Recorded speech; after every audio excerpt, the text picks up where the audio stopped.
Two-run triple for Jason Kipnis, and the Indians have come back to tie the game. And Reynolds tees off, deep left field, gone to Souvenir City. There's a line drive deep left center field. This is going to win it. Drew Stubbs doubles off the left center field wall, and the Indians will walk home with a 7-6 win.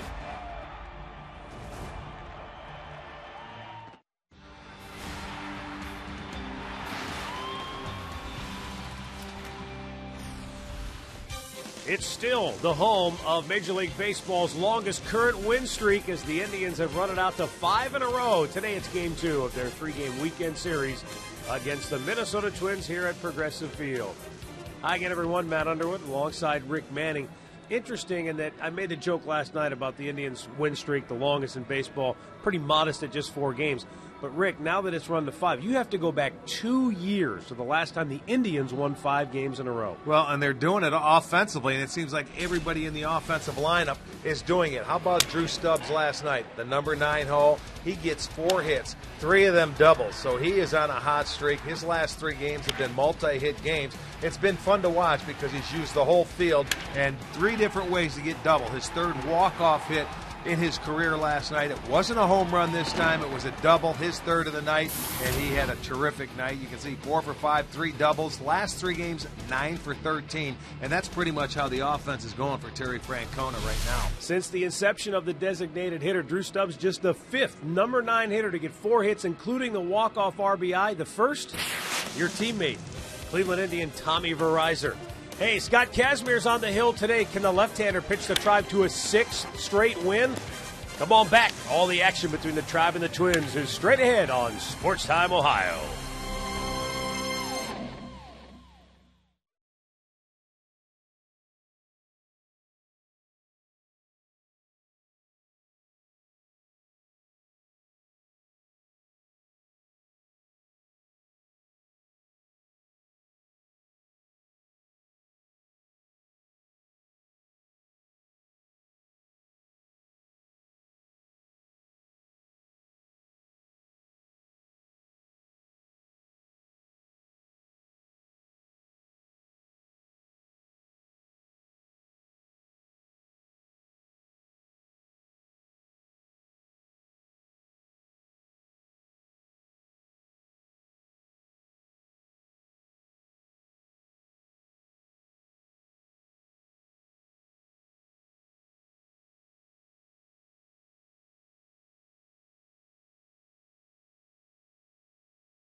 Another gorgeous day in downtown Cleveland as the Indians take the field to try and keep their 5-game winning streak alive. Here this afternoon it will be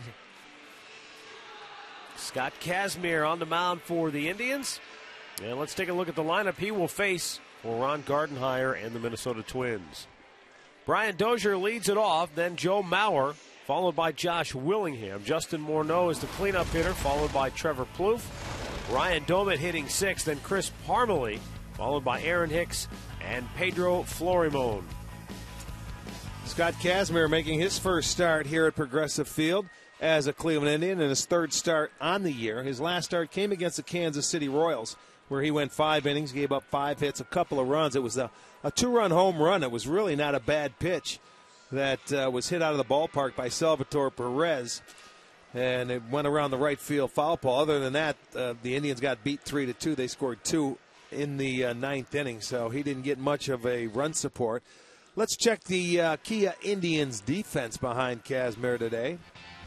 It will look like this. Brantley is in left, Stubbs in center, Carrera is in right, Chisenhall at third, Cabrera at short, Kipnis at second, Reynolds is at first with Santana behind the plate.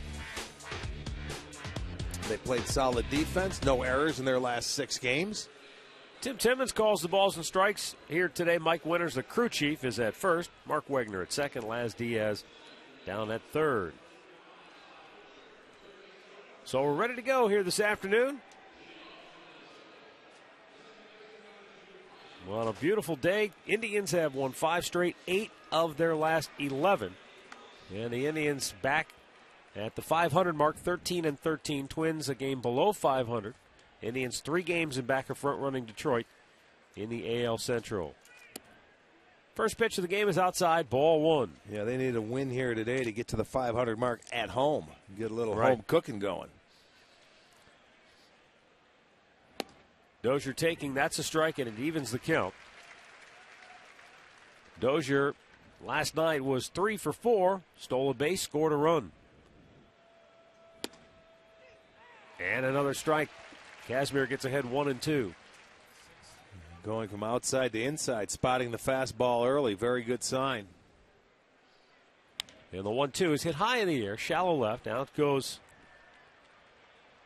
the shortstop Cabrera to make the catch. And we've got out number 1 here in the first.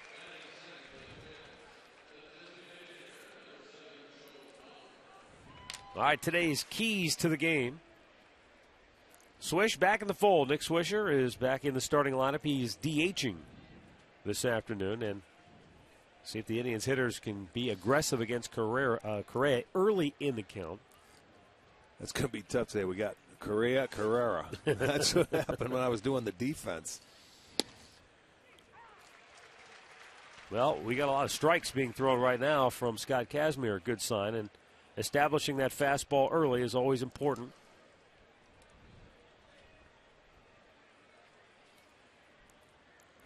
Joe Mauer swing and a miss. It's 0-2.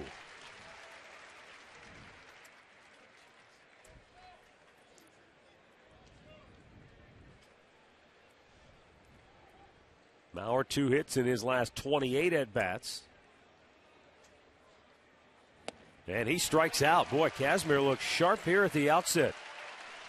Coming out. Quick work of Mauer. 6 out of 7 pitches have been strikes. Check this pitch out on our Nissan pitch tracker. Fastball right there. He challenged him. Went right at him, and he swings through it. Scott Kazmir with a little mustard on the ball. He's up to about 93 in the first inning. Good sign. Now Josh Willingham. Didn't start last night. He did come on late in the ball game and walked in his only plate appearance.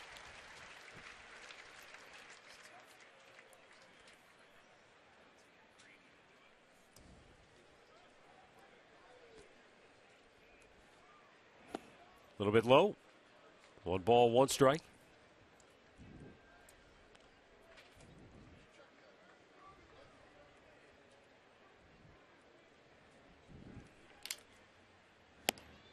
And a swing and a miss. Willingham had the night off until a pinch hit appearance last night when he walked. Back in there today. Now Kazmir's 1-2 pitch. Hit well, deep right field. Carrera on the run. Can't make the catch. It glances off of his glove. And now he'll give chase as Willingham rolls into second base. So he's aboard with 2 outs on a double that glanced off the glove of Carrera in deep right field. Well, he got there, but that ball was hit very hard. Line drive, he stayed on it. They wanted to come inside, and he left it away. See, he missed his target that time because he didn't get it in, and you can see Carrera going back on the dead run. And it tips off the top of his glove, and that ball slicing back on him. Tough play as an outfielder. He'll get it in. Willingham, a 2-out double. His 6th of the year. Justin Morneau, 1 for 3 last night in the series opener. Looks at a ball outside.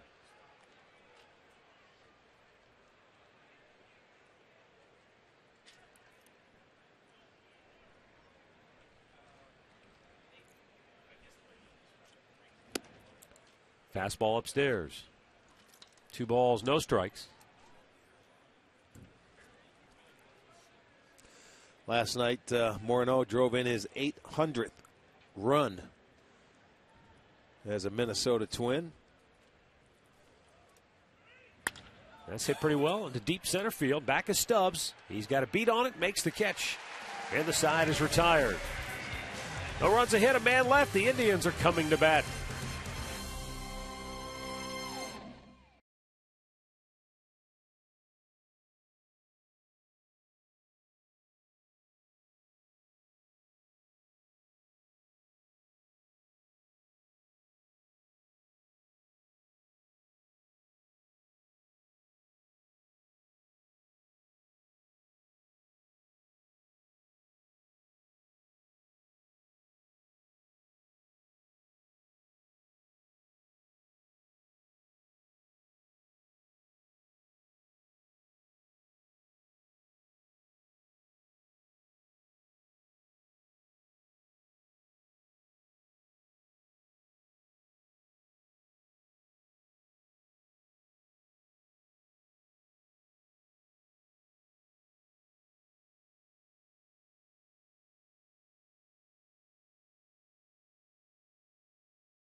Bottom of the first here at Progressive Field. Terry Francona's starting lineup presented by Progressive, making it easy to bundle your home and car insurance. Michael Brantley in the leadoff spot, followed by Jason Kipnis. Asdrubal Cabrera hitting third. Nick Swisher back in the lineup, DHing, batting cleanup. Then Mark Reynolds and Carlos Santana, followed by Lonnie Chisenhall, Drew Stubbs, and Ezekiel Carrera. Kevin Correa making the start, off to a terrific start this year. 3-1, 223 earned run average. He's made 5 starts. He's gone at least 7 innings in every start. In his last start, he went 8 innings against the Texas Rangers, and it was the Twins' first shutout of the year. This guy's a strike throwing machine. He's like a little sinker. He will cutter. That's his main pitch, that cutter. He'll flip a curveball up there, an occasional changeup. But he's also not afraid to pitch inside. Back out of play. It's quickly 0-2.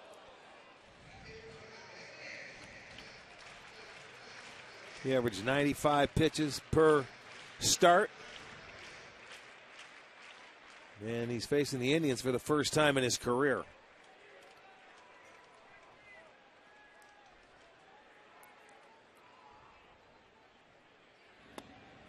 Yep. On the appeal as Diaz rings him up. Out number 1 here in the first. Check it out. I think that was that cutter inside that Brantley couldn't hold up. See it from the side. He did go. Now let's check that Twins defense behind Correa. this afternoon. Willingham in left, Hicks in center, Parmalee in right. Plouffe is at third, Floreman at short, Dozier at second, Morneau is at first, Domit behind the plate. Twins, same as the Indians. No errors the last 6 games. Error-free baseball. Why not? Jason Kipnis looks at a ball up high. Kipnis equaled his career high last night with 4 runs batted in.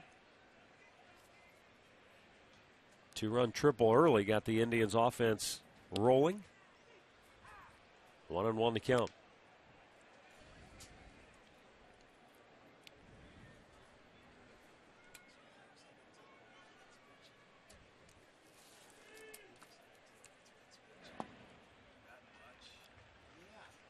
Now it's a 2-ball, 1-strike count.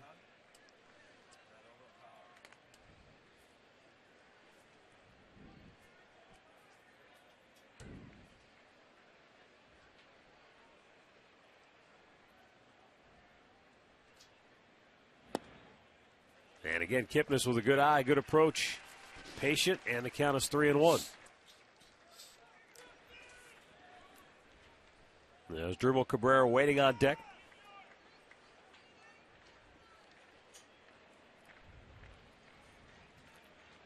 Now 3-1 pitch. And Kipnis hands one deep to right field. Back is Parmalee on the track at the wall. He's out of room. It's out of here. Jason Kipnis drills one out of here, and the Indians take the early 1-0 lead. Kipnis taking Kevin Correa out of the yard. His second home run of the year. Stakes the Tribe to the early lead here today. Well, a fastball on a 3-1 count, middle in. Kipnis loved it, and that's what you look for as a hitter. You look for the middle of the plate in. You look for the fastball. He gets it. He drills it. Puts the Tribe on top, 1-0. Good swing. 38th home run for the Indians this year. Well, that's been a theme for the Tribe for the most part during their 5-game win streak, with the exception of last night. They've been the team that has gotten out in front and scored early. You know, that's for Correa is his first home run to a left-handed hitter. They were hitting only 196 off him this year. It's been tougher on lefties and righties. Well, you could see in that at bat that Jason Kipnis had a good approach. He was seeing the ball well because he was taking pitches that didn't miss by that much. Right. Got himself into a good hitter's count, got the fastball and drilled it.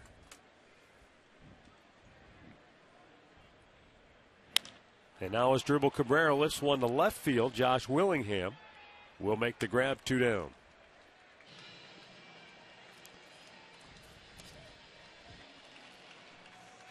Our stat of the game brought to you by your Northern Ohio Buick dealers. Kevin Correa, 7 or more innings in all 5 starts this year. Very impressive. He likes pitching in the American League for that very reason. He said, last year in the National League, even earlier in his career with the Padres, with the Giants, he said, you get to 5 innings if your team's not ahead. Well, and they're he looking was for on the some pinch bad hitter. offenses because Pittsburgh had a tough time scoring. San Diego can at times. So you're right. They pinch hit for you. Some pitchers come from the National League. They have a little more difficult time pitching in this league because of the DH, and they don't have the pitcher. And the 7, 8, 9, it's a little different balance. But he seems to thrive on it, which is very good. Nick Swisher back in the lineup. 1 ball, 1 strike.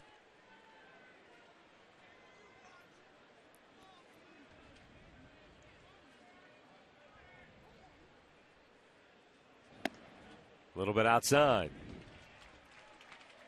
2-1 to count.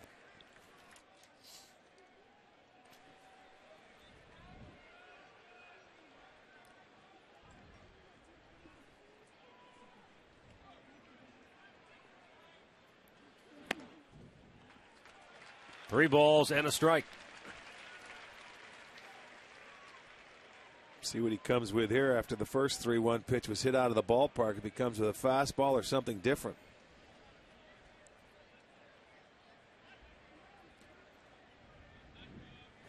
Now Swisher tees off. That's hit deep to right field. Parmalee back. Gone to Souvenir City. Nick Swisher's third home run of the year. Welcome back to the starting lineup. It's 2-0 Cleveland.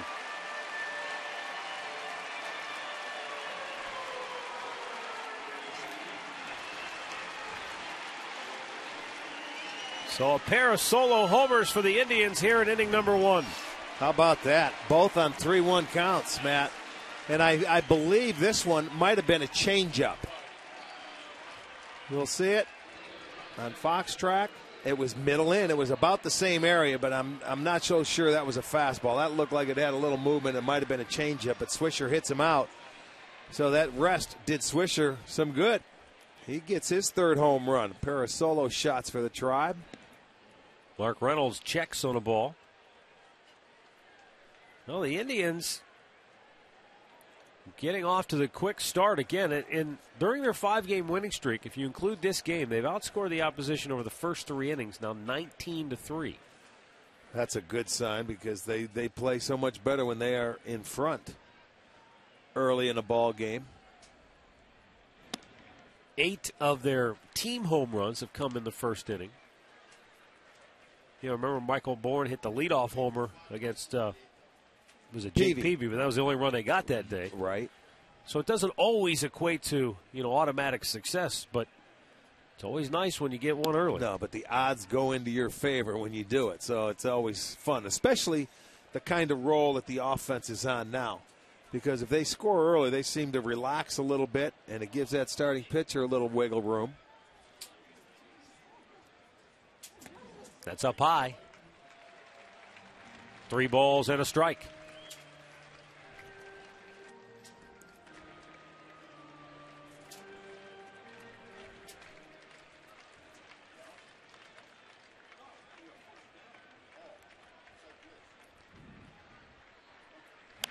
And Reynolds, sky-high pop back out of play.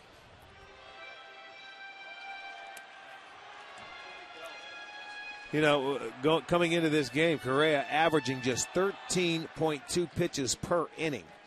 This will be pitch number 22 coming on, and he's been behind in the count, and that's when he's been hurt.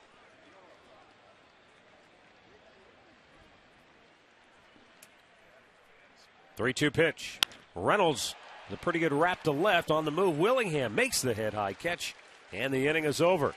But the Indians with the long ball here in inning number 1. Kipnis goes deep. And then Swisher sends one out. 2-0 Indians.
Ball is brought to you by McDonald's new Premium McWrap. Try one today. And by Kia.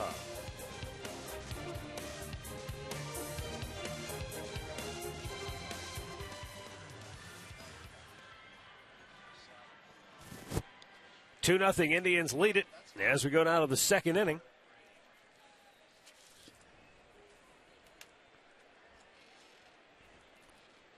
Scott Kazmir fires, and it's in there for a strike to Trevor Plouffe, who was 2 for 5 with a home run last night in the series opener.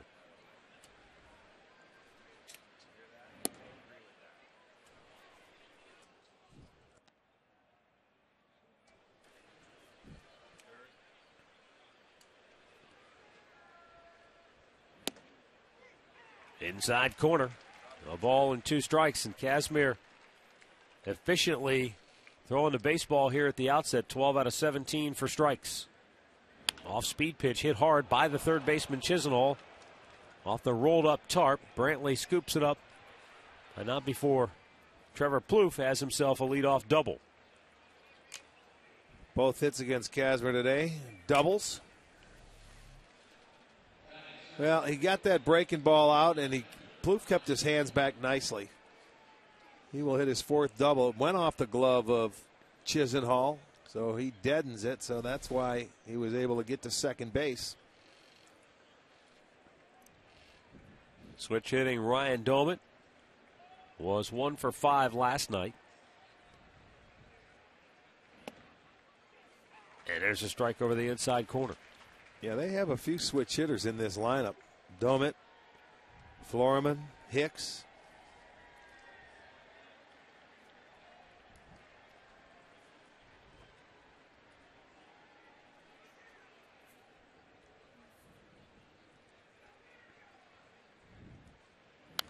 Out of play, and the count quickly 0-2.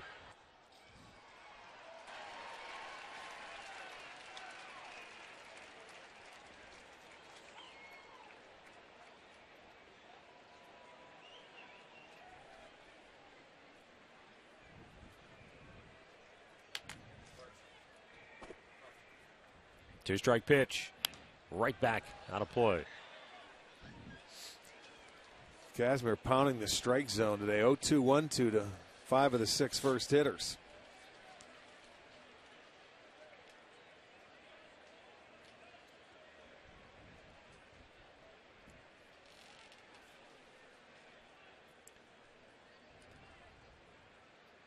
And the 0-2 got a piece of that to stay alive once again.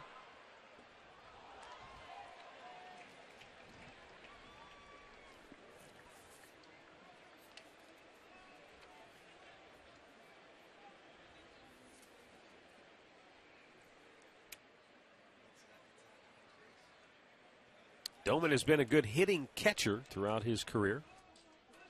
.281 average when he is behind the plate in the lineup.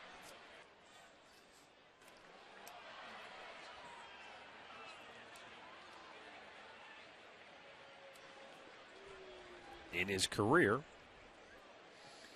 he has hit .259 from the right side of the plate. He's a better overall hitter as a left-handed swinger.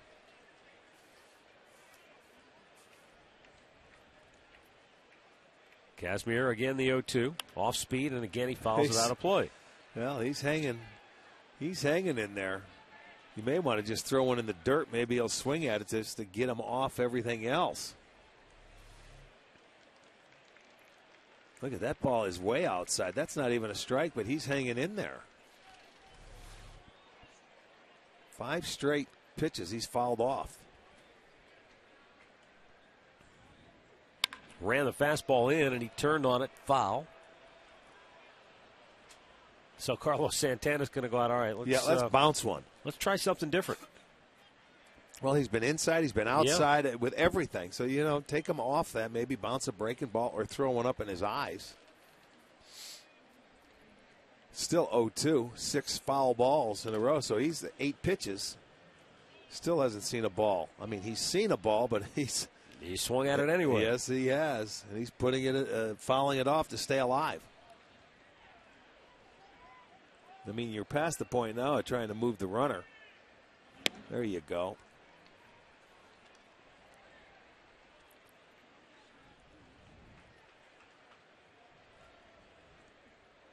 That runner, Trevor Plouffe, is at second base.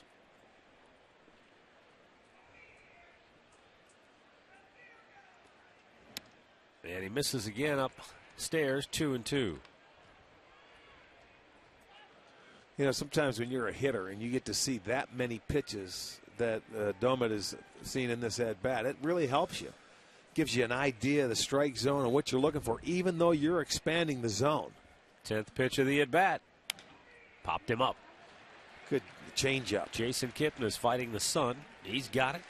1 away.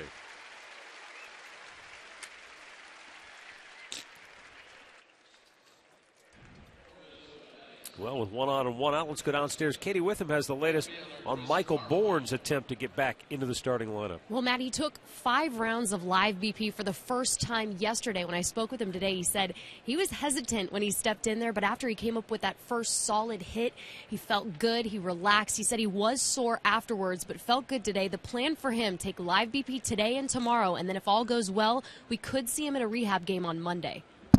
Good. Swing and a miss by Chris Parmalee. Yeah, obviously, if he's ready to get back in a rehab game, then maybe 2 or 3 of those, and maybe not even. It all depends. Yeah, he only he knows. And the good thing is, it's good news that he's coming back in the near future. But the good news is the way the Indians are playing. You don't have to rush them. They're playing very well.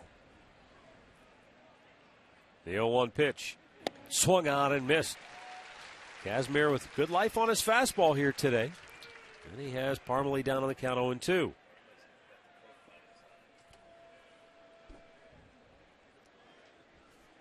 Parmalee is one of 3 left-handed bats in the lineup today.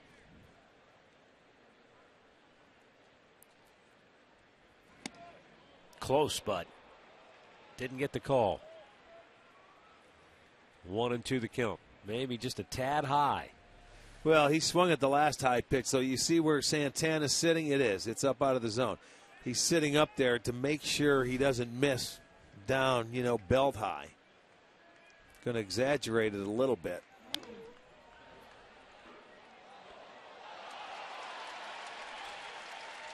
It's tough to get out of that crouch and almost stand when you're a catcher. I don't like that. And Santana should, because he gets hit enough when he's in the crouch. I wouldn't expose anything else if I was him, even if he wanted that. Just put your glove up there.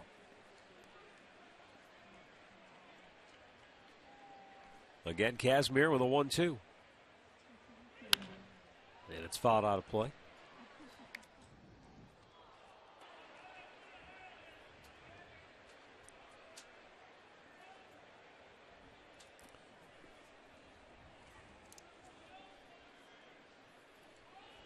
Aaron Hicks in the on-deck circle.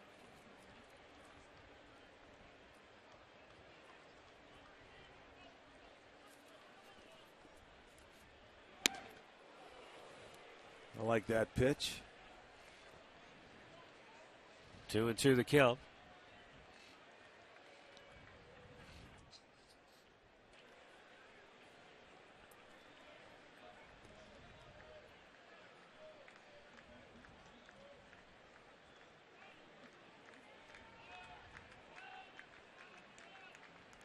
Swung on and missed.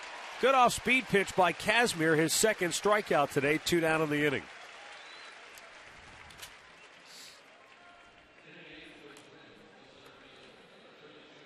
Our injury report brought to you by Elk & Elk, serious lawyers for serious injuries. Call 1-800-ELK-OHIO.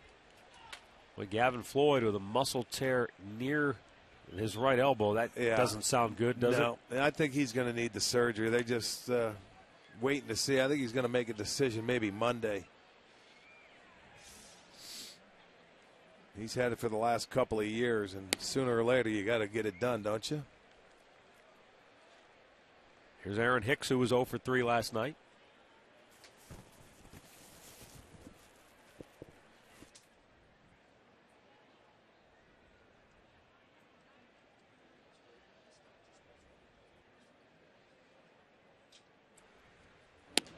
Outside, he missed. Not by much, but it's 2-0.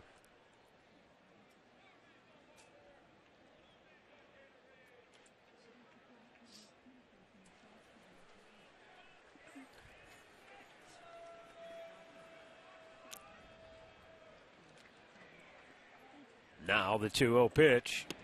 And Hicks checks. That is a called strike. You know, Scott Kazmir is another one of those guys. It just, the beauty of baseball. You think about pro athletes and size and strength and speed and all those attributes. If you stood next to Scott Kazmir on the street, you wouldn't know he was no kidding a pro athlete. Isn't that the truth? He's barely 6 feet tall. But from a mechanic standpoint, whatever it is, he can run it up there, low to mid-90s.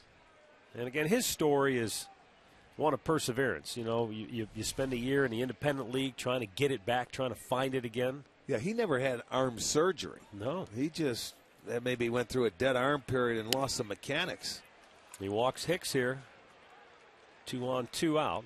And had to go find himself. First walk of the afternoon for Kazmir. I have to believe that a lot of what we're seeing here early from Kazmir is part of that process of getting back. I mean, yeah, he's healthy again, and he's got the good velocity. But as you said before, it's like a pitcher coming back from an injury. The command, the location, all the feel that is part of pitching, you don't just get it back overnight. No, it's a feel thing. It's a feel thing, and I think the better you pitch, the more confidence you get. And for Kazmir, while he didn't have surgery, he did have, you know, some injuries that forced him to alter his mechanics, and then he said, I got completely out of whack. That happens to a lot of players when you try and play through pain sometimes. You end up injuring something else. Good off-speed pitch. And, I mean, not just pitchers. I mean, you could be an everyday player. You know, you're trying to, you know, protect your shoulder. Next thing you do, you hurt your elbow or your back, and then all of a sudden something goes wrong with your legs.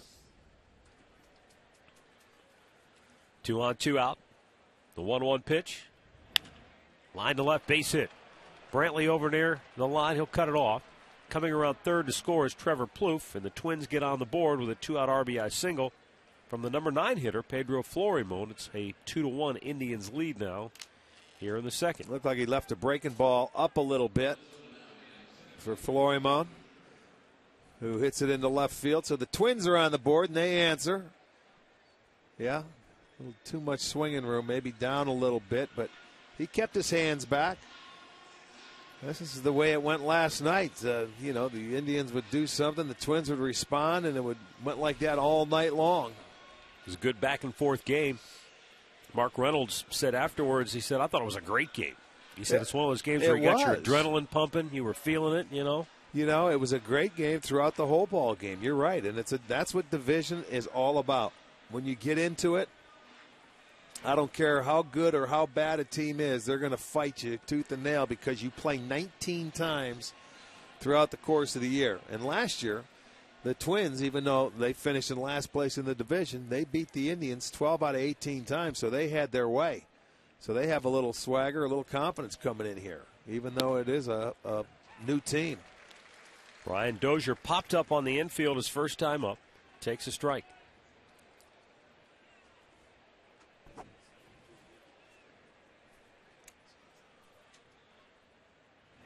A little bit high.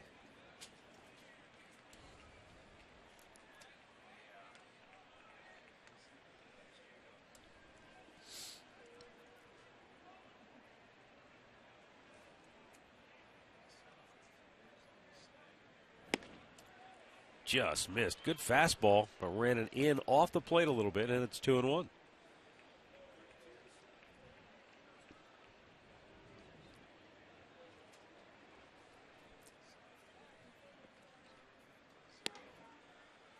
Missed badly that time, up and away, 3-1. And he's expending a lot of energy here in this inning, a lot of pitches.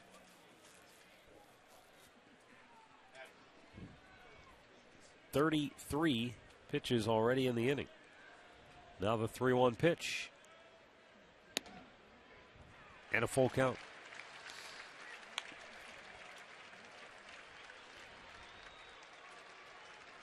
So the runners will be off.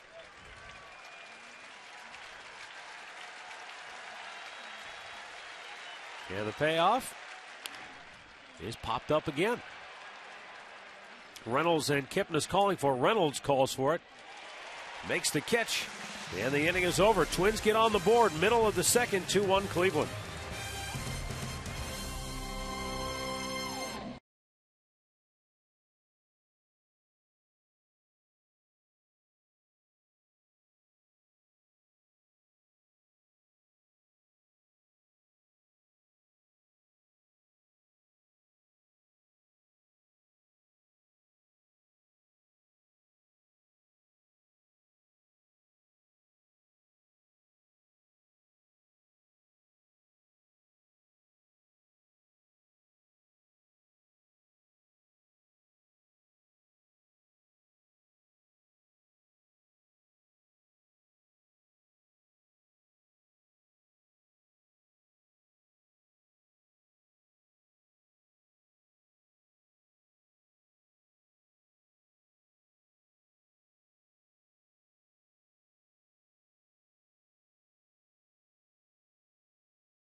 Tribe on top 2-1 as we move to the bottom of the second inning.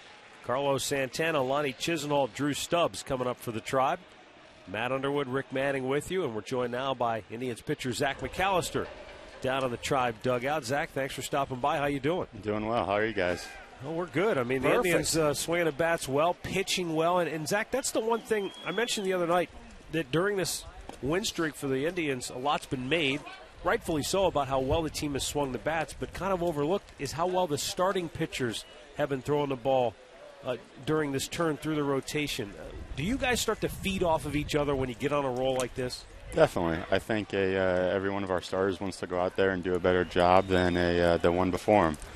And so I think that's something that we all like to strive to be better at, and it's just fun, especially getting thrown seeds at right now in water. Oh, I thought that was rain. We're going to call a tarp. Get the tarp out on you. Getting soaked right now. Oh, boy, that's beautiful, huh? See, that's when you win, that's what it's all about, man. It's all fun. That's right. That's Exactly. right. But, you know, I've heard other teams, other pitchers talk about that, you know, with the starting rotation. It does become a good-natured competition type situation where you want to go out and you want to one-up the guy who pitched right before you. Definitely. It's a friendly competition that everyone wants to win at, of course. And if we go out there and do that, then as a group, as starters, we're going out and doing our job and giving our team a chance to win, which is everyone's goal. Zach, for your game plan, I've noticed now this year you've incorporated a little comeback fastball to the left-handers, you know, that one that runs back on the inside part of the plate that you might start at his hip. Mm-hmm. Is that something you've been working on? Actually, I think it's something that's a little bit more natural for me. It's actually a four-seamer. I'm not throwing a two-seamer. That's a four-seamer? Yeah, it's a four-seamer. I honestly don't throw too many two-seamers at all. It's just something where if the catcher sets up in the right lane for me to try to get it into that lefty, I can usually get that comeback on it for whatever reason. I'm not exactly sure how, but it happens. Boy, I like that pitch to left-handers, but if you miss, you have to miss in off the plate and make sure it doesn't leak out over, don't you? Exactly. That's one of the big things for it is I think early in the year, a little bit, first couple starts, I was getting it in there, but not enough. And when I missed, it missed middle, and they were able to put some pretty good swings on it. Do you try and use that pitch maybe more so with two strikes and not show it to him before then? Not necessarily. I definitely would like to use it maybe as a strikeout pitch, but right. I think that's part of my game. I pitch inside, and I'm aggressive in there. So I think maybe from pitch one to even with two strikes, I'm going to try to be aggressive and use that pitch. Lonnie Chisenhall shoots one out of play. You have been aggressive, and you throw a lot of strikes. But now I think the key for you, try and take it to the next level where you can get to that 100-pitch mark and be maybe in the 6th and possible 7th inning. Exactly. I think that's being aggressive, but also putting yourself in good pitching counts to get guys out, to be aggressive and make them make pitches. Chisenhall hit by the pitch. So he'll go down to first with one out here in the second inning, and it's going to bring up one of the hottest hitting guys on this club. And that's saying something with as many hot hitters as this team has right now. But Drew Stubbs, last night 4 for 5, and he doubled in each of his last 3 trips to the plate. Well, everybody's been contributing here offensively, 1 through 9, and it's fun when you look at it. You look at the last 5 games on this offense, and the lowest hitter that's not hitting 300 is the number 4 spot in this lineup. So go figure. Yeah. The pitch, and it's up and in for ball 1. Zach, kind of give the fans a little insight into the clubhouse and the chemistry that this ball club seems to have really generated for itself. It's been exciting. It's a ton of fun in there. Everyone's enjoying themselves, having fun. There's music playing, joking around. But when it comes time to get ready for the game, everyone's getting ready. They're prepared. They know what they have to do to be successful, and they go out there and do it. Well, it would seem to me that what helps build all that is a guy like Stubbs getting on a hot streak, a guy like Avila's coming off the bench, a guy like Rayburn coming. Everybody has had a hand in it, so everybody feels part of it, I would imagine. Definitely. I think everyone kind of knows their role here. They know what they're supposed to do, and when you accept your role and you go out there and do it, usually you're going to be pretty successful at it. You know, I've sort of liked the way this team has battled. It seems like we've played short all month long, and I don't mean just disabled list. Even with guys banged up for 2 or 3 games, somebody steps up and somebody steps in, and there's no excuses being made. I can't wait till we get this team back to full strength and see what happens. Yeah, it's definitely going to be exciting when that happens, and everyone here picks up everybody. Like for us starters, everyone wants to do better than the guy in front of them. But as a team as a whole, we all want to pick up each other, whether errors are made and the pitcher picks them up, or whether our offense picks the pitchers up. Everyone's here to pick each other up. Yeah. Drew Stubbs is rung up by first base umpire Mike Winters. You sleep through this motherfucker. All right, so we've got 2 down. I don't think they like that call. And he didn't go, by the way. Now you can tell by Stubbs' reaction, he did not like the call by first base umpire Mike Winters. Now Ezekiel Carrera getting his first at-bat since coming back to the Indians. Carrera was cut loose by Philadelphia, and the Indians picked him up off the waiver wire. And he takes the first pitch strike. Well, Zach, you guys have had a lot of turnover in that starting rotation. I mean, the calendar's just turned to the month of May, but, you know, we've seen Trevor Bauer for a couple of starts. Corey Kluber has come up and pitched well. And I guess that speaks to the depth and the continued competition that, exists among the starting pitchers. It does. I think for teams to be successful, I always feel like everyone uses at least 8 pitchers, 8 starters. And we did that within the first couple of weeks of the season, which is a little unlikely. But, again, everyone, whether they're in AAA or here, they want to be at this level and be successful at this level. So when they get that opportunity, everyone wants to make the most of it. And I think everybody pretty much feels comfortable now being around this atmosphere through spring training. It was an extra long spring training, so even the new guys that came in had, a little extra week or 10 days to get used to everybody else, and everybody seems to feel comfortable. They do. I feel like this team has gelled great from the beginning of spring to where we are now. It's been a big difference, but everyone's came together. Well, Zach, thanks so much for stopping by. We appreciate your time. Best of continued success to you. I appreciate it. Thanks for having me. All right, that's Zach McAllister. We got 2 down here in the second inning. The Indians have a runner at first. He's got to go get dusted off from the seeds.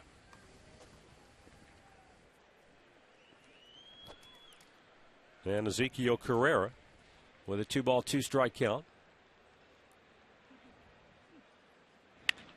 Slaps it toward the hole. It's through, and a base hit as Lonnie Chisenhall stops at second.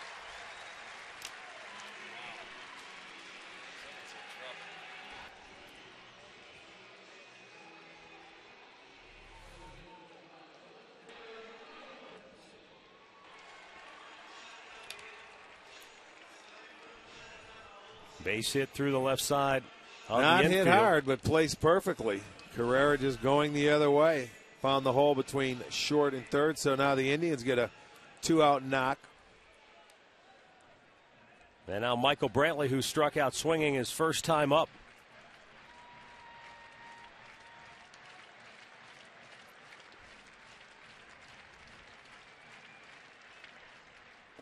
Looks at the ball outside. Want to apologize to any of our viewers who may have been offended if any off-color remarks were picked up.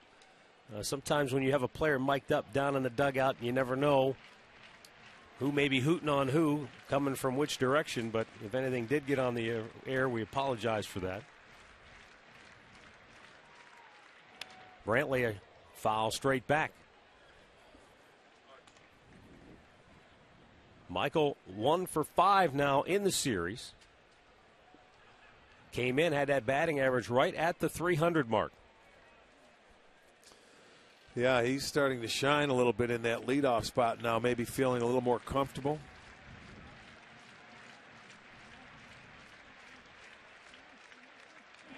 Upstairs, and Brantley spins out of the way.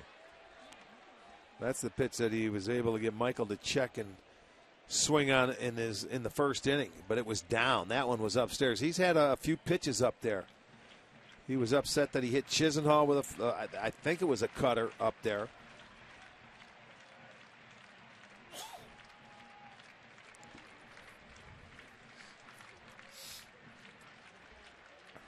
Two-one pitch, and Brantley fouls it out of play.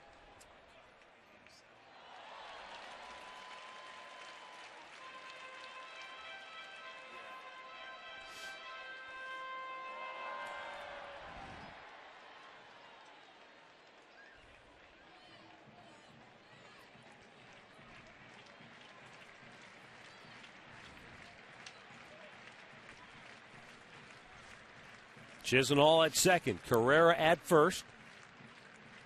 Tribe leading by a run here in the second inning, and now Brantley steps away as Correa tries to get on the same page as his catcher Ryan Doman.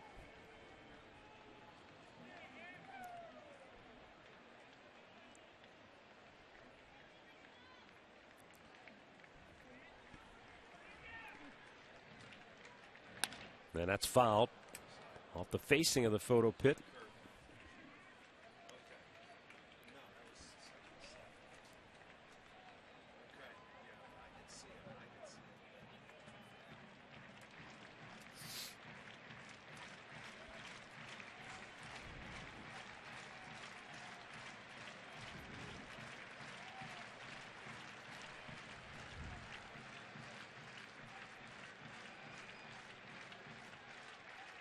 Now 2-2. And Brantley with a soft line drive over the head of Florimon. Chisenhall around third. He will score.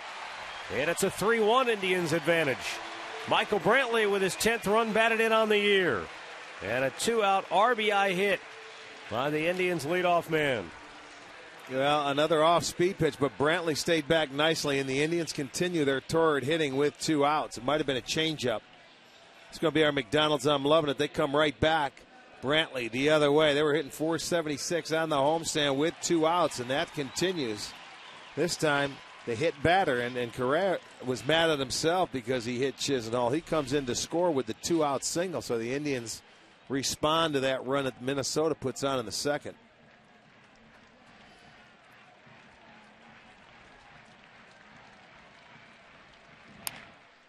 And a high pop. Shallow left, going out is Florimon. Willingham coming in. Florimon can't make the play. Scoring on it is Carrera, and stopping at third is Brantley. So Kipnis will get a bloop RBI single, and the Indians have another run. It's a 4-1 advantage for the Tribe. Tough play for a shortstop because he's running out, looking up into the sun. He thought he could get there. I think that ball carried a little bit more. I didn't see exactly where Willingham was playing, but he's not busting after it. You know, he's cruising in. Not that he could have caught it. That's an awful tough play. Look at, he's blocking the sun. He doesn't have glasses, and it just gets out of his reach. Not to say Willingham could have caught the ball, but Kipnis will take the break. He gets a single, another RBI, so he's 2 for 2, and the Indians have another 2 runs in this inning. That's one of those tweener plays, in between, but, you know. But to your point, the left fielder, Willingham, and it's that old thing we all learn about sports when we were kids, assume. He assumed Florimon was going to make the play, and he didn't really come charging in hard. You know, I didn't see where he's playing. You see where he's at now. Now, let's watch him. 1, 2, and he just starts Cadillacing on it. I mean, even if you're coming in on him, you've got to hustle. You've got to get after that ball. Maybe he felt he couldn't catch it. It's a little different when you're on the field. Of course, that shot is from high home, but that's a tough play for the shortstop, looking up into the sun and going away from the infield.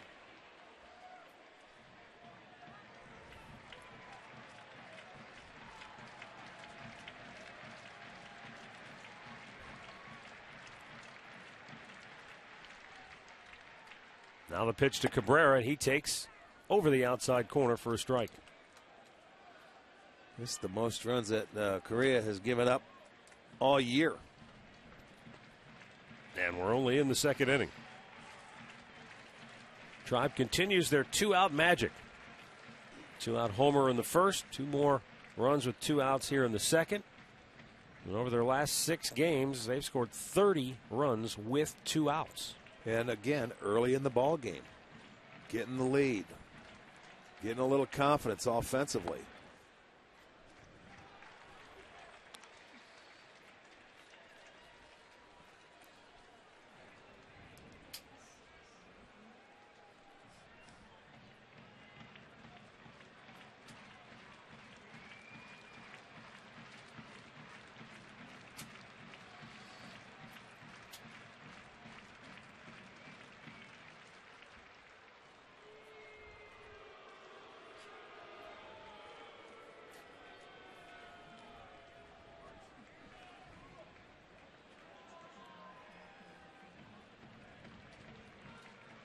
Brantley's at third, Kipnis at first.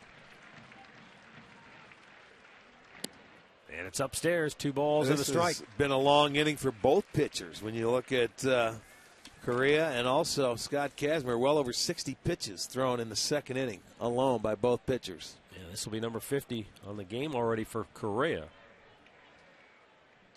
As Cabrera looks to do some more 2-out damage.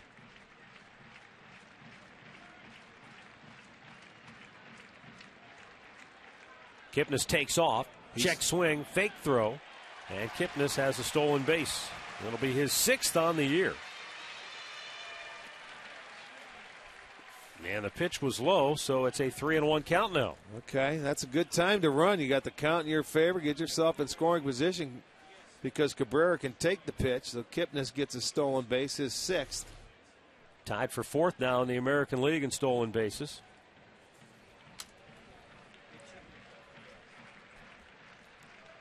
Now they called that a strike on the check. Yes. All right, so they've changed the call. I thought they did. 2-2 count.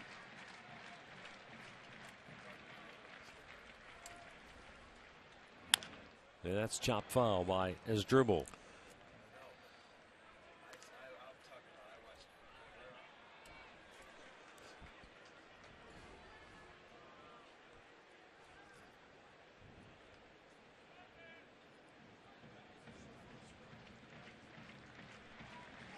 Scott Kazmir has been able to sit and watch as the Indians offense has put 2 more on the board, and there are 2 more out there to be driven in here.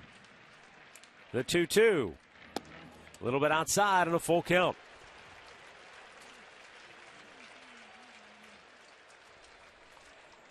Nick Swisher would be next.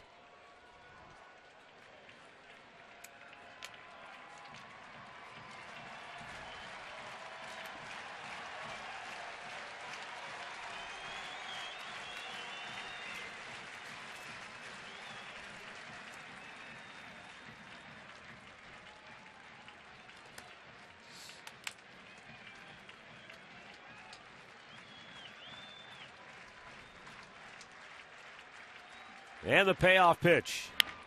Chopper foul. Good battle here. We've had a number of at-bats in this game already that have included 8 or more pitches. And Cabrera's locked in a pretty good duel here.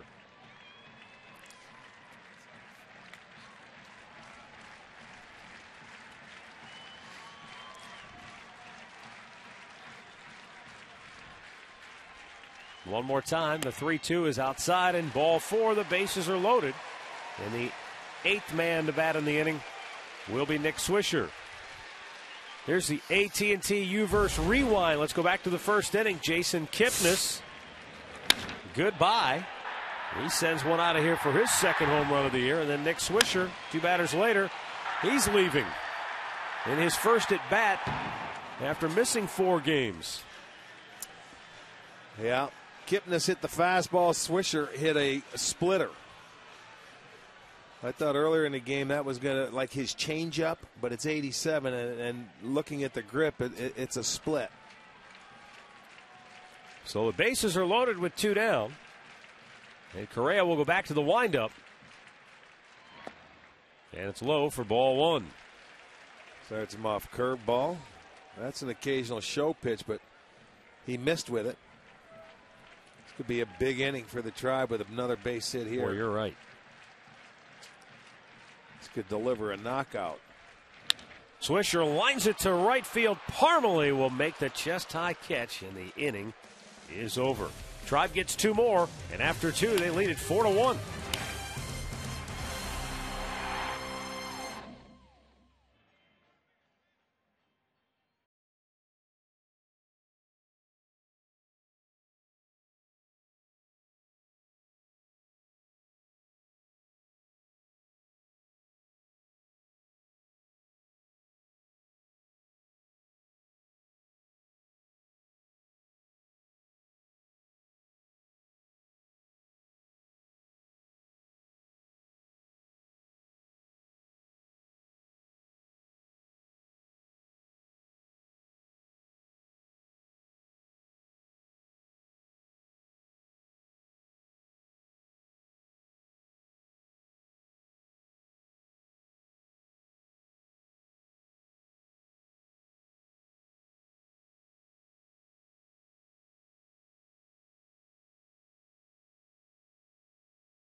MLB.com At Bat is the #1 source for live baseball everywhere you go. Available for iPhone, iPad, Android, and BlackBerry 10. At Bat delivers Indians baseball with live audio, pitch tracking, stats, news, highlights, and more. Text At Bat to 31826 or visit Indians.com.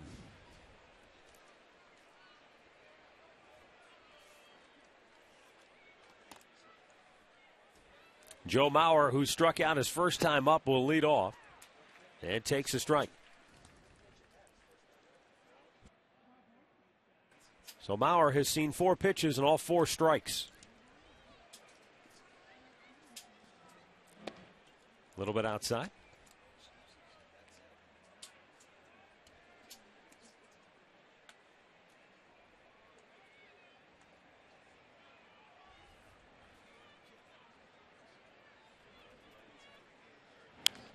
Pop back out of play, and it's a 1-ball, 2-strike count.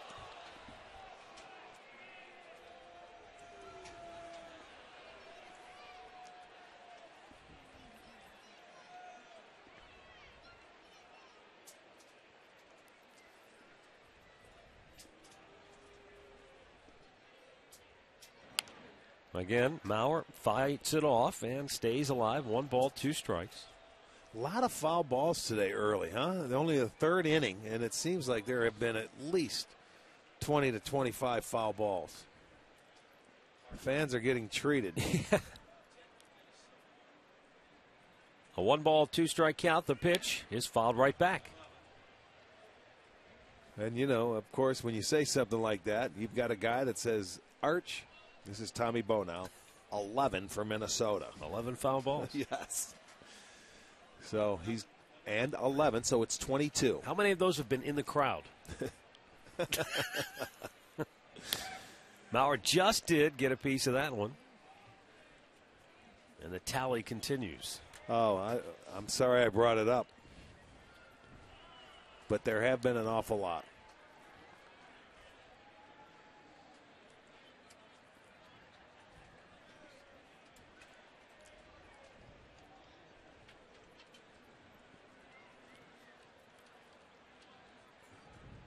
Breaking ball, bloop toward left center. It's going to fall. And Brantley can't quite get to it, so it does fall in front for a base hit. Mauer is aboard to start the 3rd.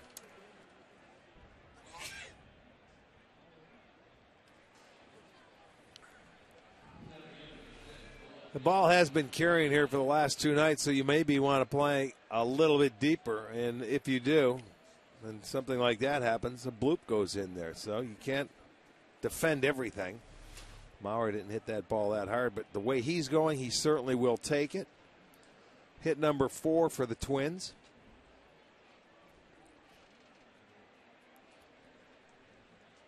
Josh Willingham, hard hit, ground ball to 3rd. Chisenhall to 2nd. There's one. Kipnis on to 1st. A double play. They'll go around the horn and erase 2 Twins. That's what you're looking for. Good play by Chisenhall going to his left. Stabs it in the hole, and all he has to do is make a good throw to Kipnis, and they turn it easily. 25th double play turned by the Indians this year.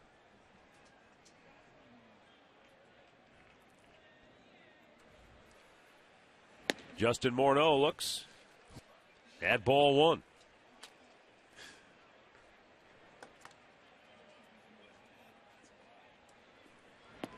Down low. Morneau, who grew up in the Vancouver area. Big hockey fan, understandably so.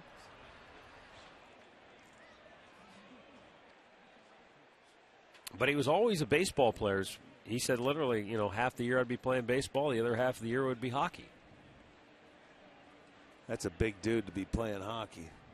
I think he was a goalie, too, if I remember right. Upstairs. You know, he's the one that has had issues with the concussions and missed a lot of time, but he played 163 games in 2008. And it came down where in 09, that's when they started the concussions, knee to the head. He had 27 games in 2009. Oh, Morneau didn't like that call.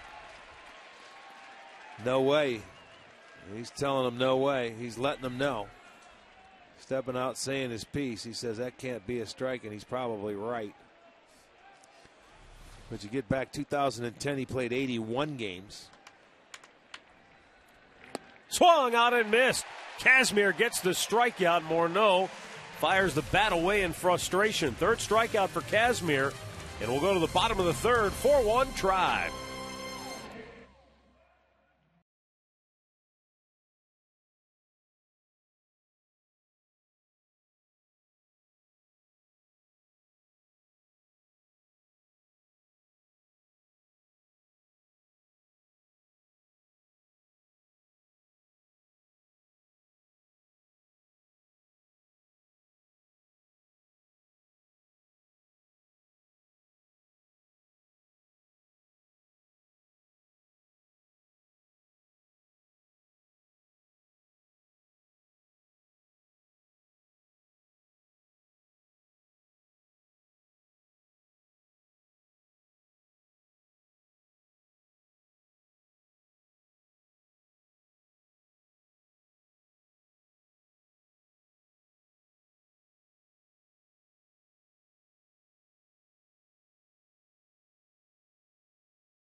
Just a reminder, as you enjoy a cold one, to look forward to Miller Time later in today's game, brought to you by Miller Lite.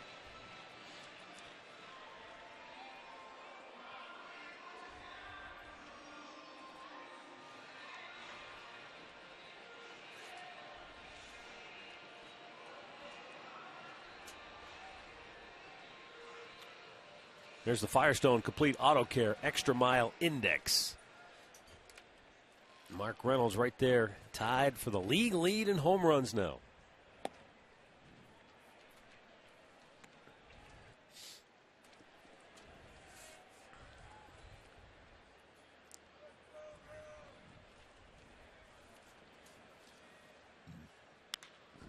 There's a high pop. That'll make somebody's eyes water out there. Willingham got the sunglasses on, makes the catch, one away. Take a look at the AT&T trivia question this afternoon. Since 1990, 3 Indians players have had 8 or more RBI in a game. Who are they? I know 2 of them. One of them happened on this date. Okay, was it the left-handed hitting first baseman, or was it a left fielder? Yes. Okay, West Coast? Yes. Just hints. Just hints. Santana bangs one just foul first base side.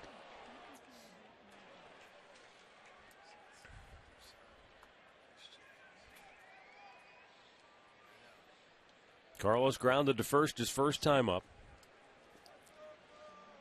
He has just been blistering the ball.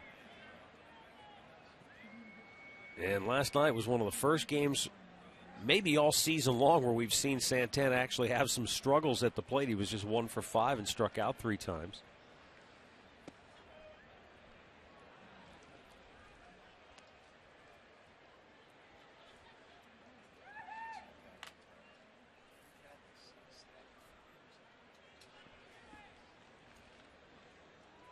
The 1-1.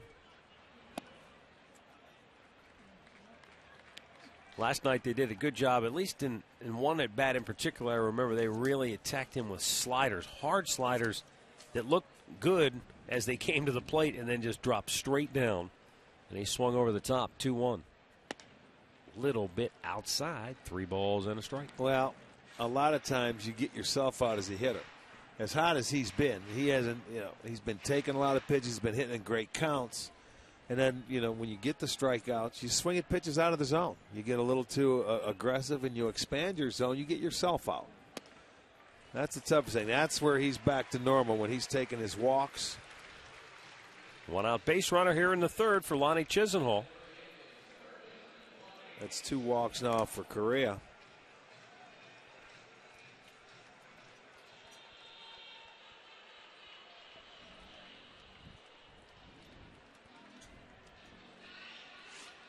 Lonnie Chisenhall. 3 homers, 11 driven in.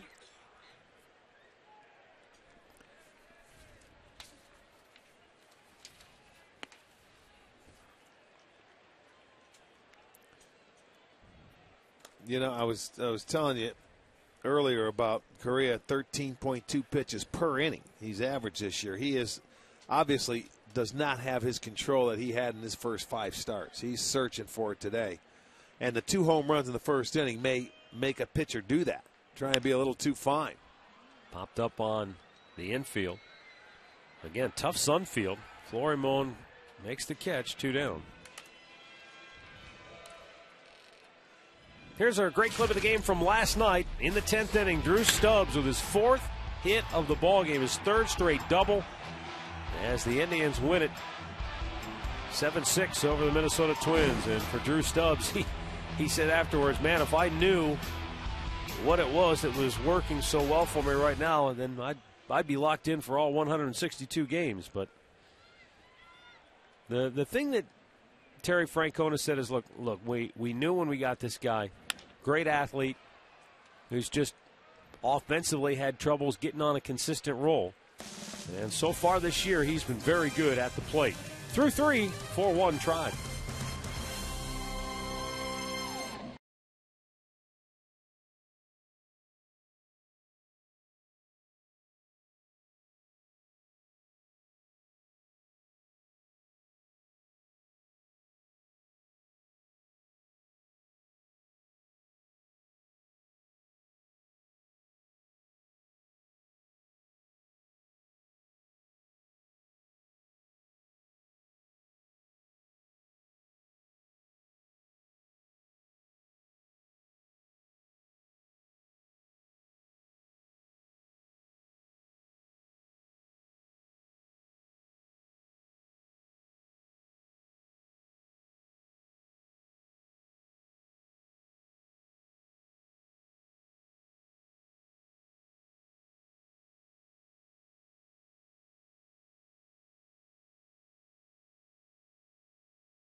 Indians on top as we go to the 4th inning.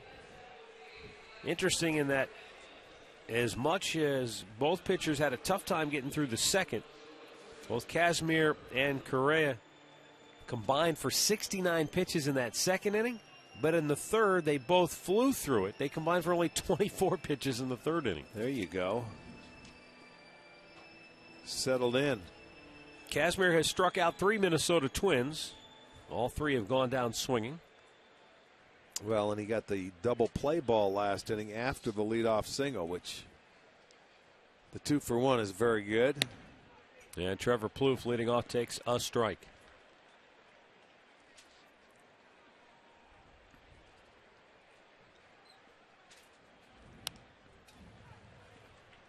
No balls, 2 strikes.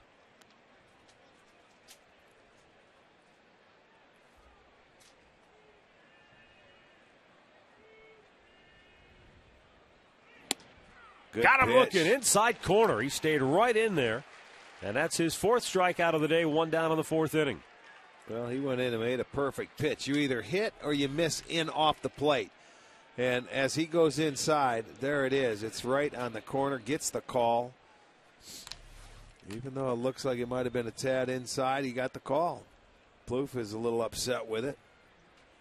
Ryan Doumit popped up on the infield his first time up, and he takes a look at strike 1.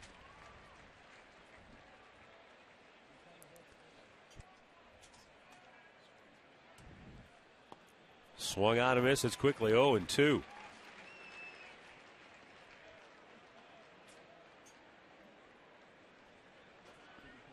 Doumit from the state of Washington.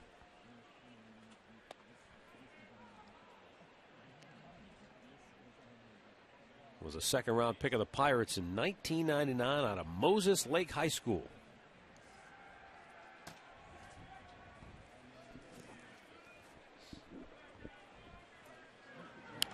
Grounded foul over toward the Indians dugout.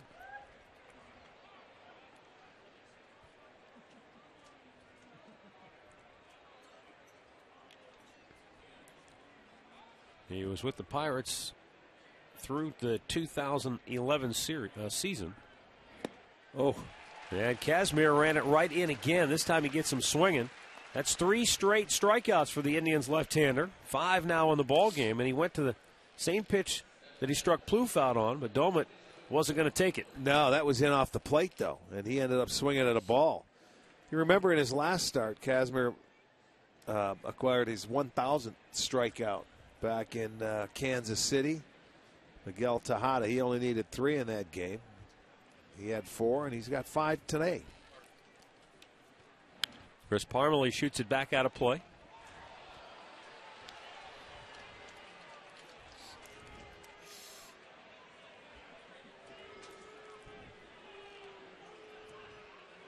.50 out of his 72 pitches have been strikes. There's another swing and a miss. It's 0-2. Well, he's getting the ball now, working quickly and getting after it.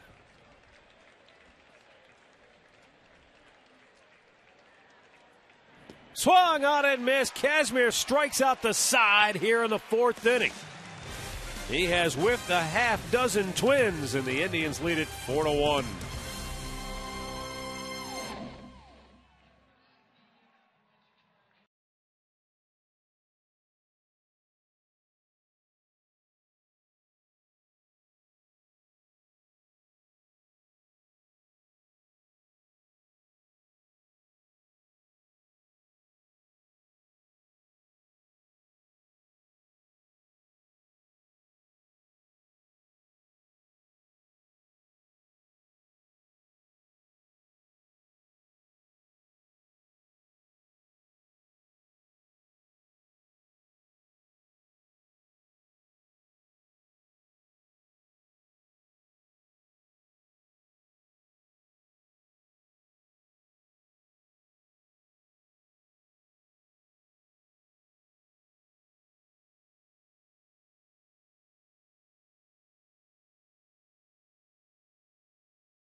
Thousand fans will get a Block C rally cap courtesy of Strickland's Frozen Custard when the Indians come home and they take on the Seattle Mariners. That'll be Saturday, May 18th.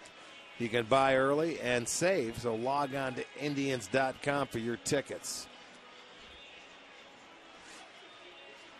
Well, Scott Casimir only needed 11 pitches to get through the 4th inning, and 10 of those were strikes. 3 punch-outs. How about that? Yeah. He's got, what, 4 straight?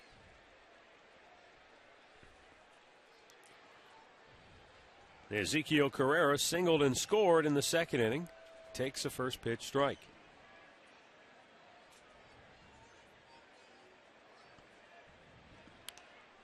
Back out of play. Nice catch by a fan, one-handed. Nicely done. He just reached up. That big man just with the Nike shirt, he just reaches up and watch this, bare hands it. Boom. Wow. Got into the Terrific barrel claw. catch. Beautiful. Down in the dirt. Well done, Mauer. Well played.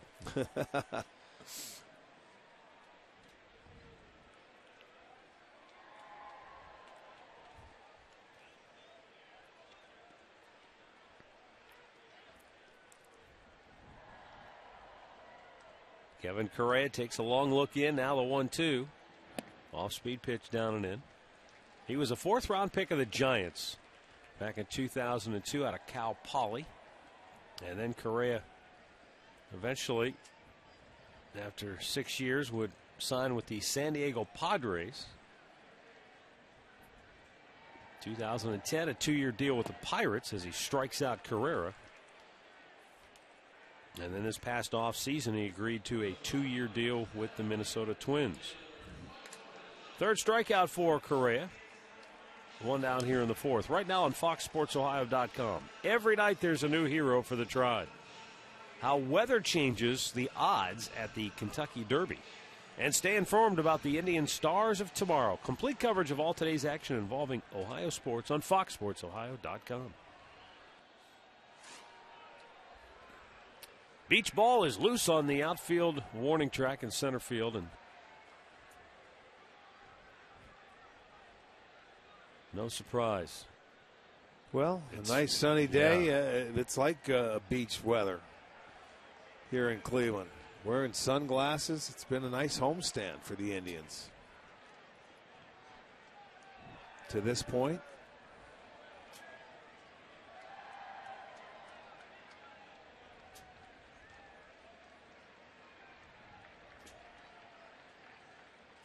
Brantley with a hard ground ball hit towards second. Nice running play by Dozier, who flips it over for out number 2.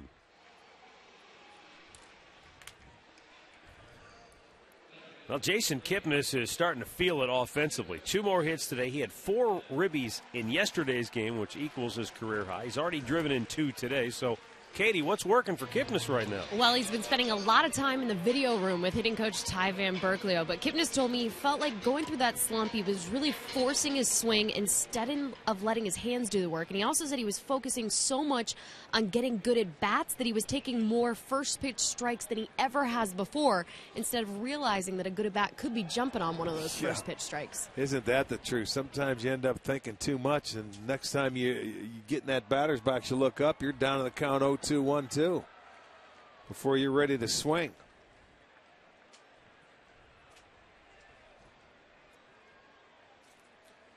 I think the less thoughts you have sometimes getting into the batter's box, the better off you can be.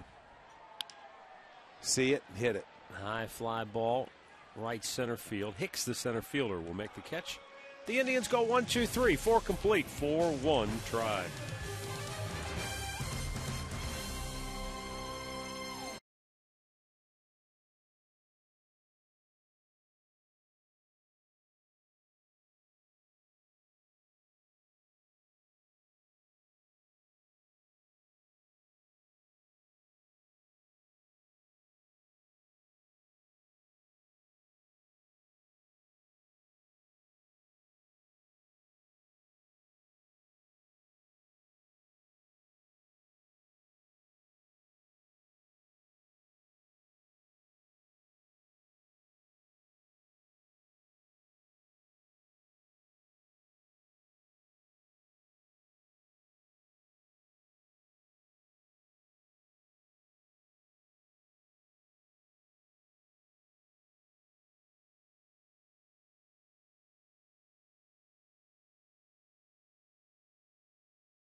Brought to you by the wireless receiver only from AT Uverse. Rethink possible.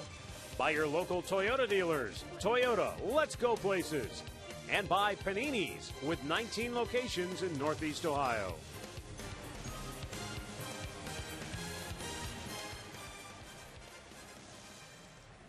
"4-1, Indians on top. And that ball hammered by Aaron Hicks. Deep left center field and gone. Aaron Hicks with a leadoff homer. His first dinger. And the Twins get a run closer at 4-2. Well, he was paying attention last inning when Casimir came out and just pounded the strike zone. So you got to, as a hitter, if he throws me that first fastball, I have to be ready. And what does he do? He jumps on it and gets his first home run. This kid was leading off for the Twins for about the first 15 to 18 games. So now somebody will be dispatched to the bleachers to try and retrieve the ball. Or did they chuck it back on the field? Did you see? I did not see it. Pedro Florimon, an RBI single, his only time up back in the second inning. They didn't chuck it back. They don't do that in Cleveland here, do they? They better save it. Occasionally I see them do that.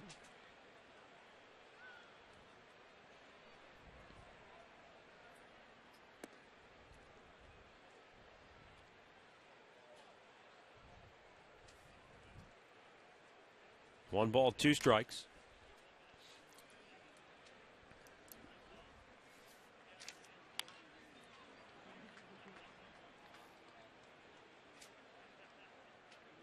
Hits are even at 5 apiece. Tribe leading it by a pair. A couple of solo homers in the first. And a couple of 2-out RBI singles in the second. Got him looking. Casimir with his 7th strikeout, and he is starting to rack them up now. Well, I'll tell you, that umpire is giving him some calls on the inside corner, so you might as well stay there.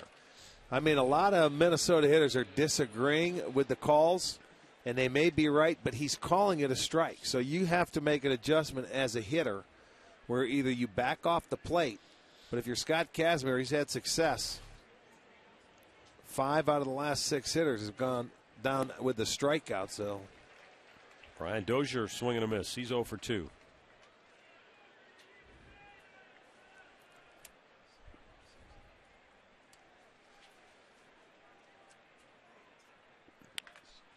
Hit foul, third base line.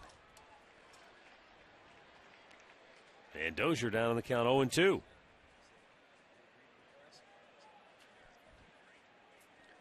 Brian Dozier, a 9th round pick of the Twins in 2009.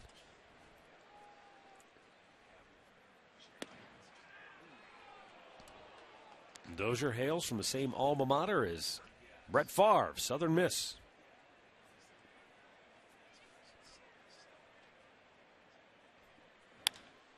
In the air, center field, Drew Stubbs. 2 down.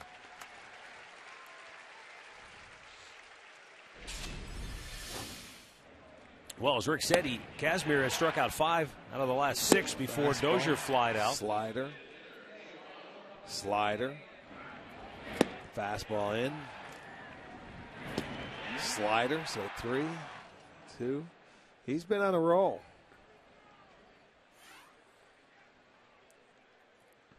Joe Mauer 1 out of 2 today. And a fastball in there for strike 1. You know, he's averaged just under 9 strikeouts per 9 innings, 8.75 in his career. Ground ball towards second, and Jason Kipnis quick to gobble it up, throws him out. And Minnesota is out on the 5th. The solo homer by Hicks has him a run closer, 4-2 Cleveland.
4-2, Indians on top, bottom of the fifth inning. Well, they're lined up for something down there in the concession stand. As Dribble Cabrera looks at a first pitch curveball from Kevin Correa for strike one. He is 0 for 1. Cabrera had his 10-game hitting streak snapped last night.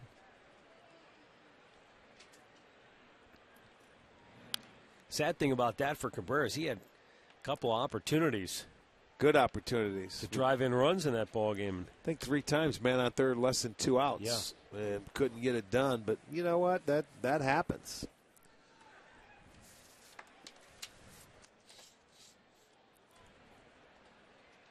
Reynolds picked him up back in the 5th inning when he hit the 2-run home run and the Tribe took the lead.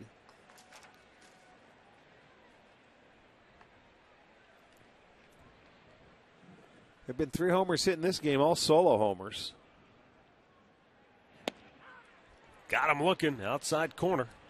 4th strikeout for Correa. Let's go back to the Hyundai Studios for an in-game update with Al Pawlowski.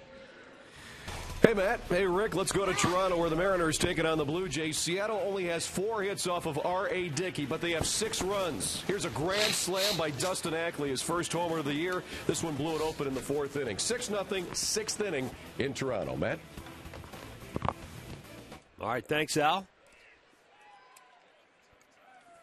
Here is Nick Swisher, who homered his first at-bat. And then Nick came up with the bases loaded and 2 outs in the 2nd inning. And hit a line drive to right, but it was right at Chris Parmalee for the 3rd out.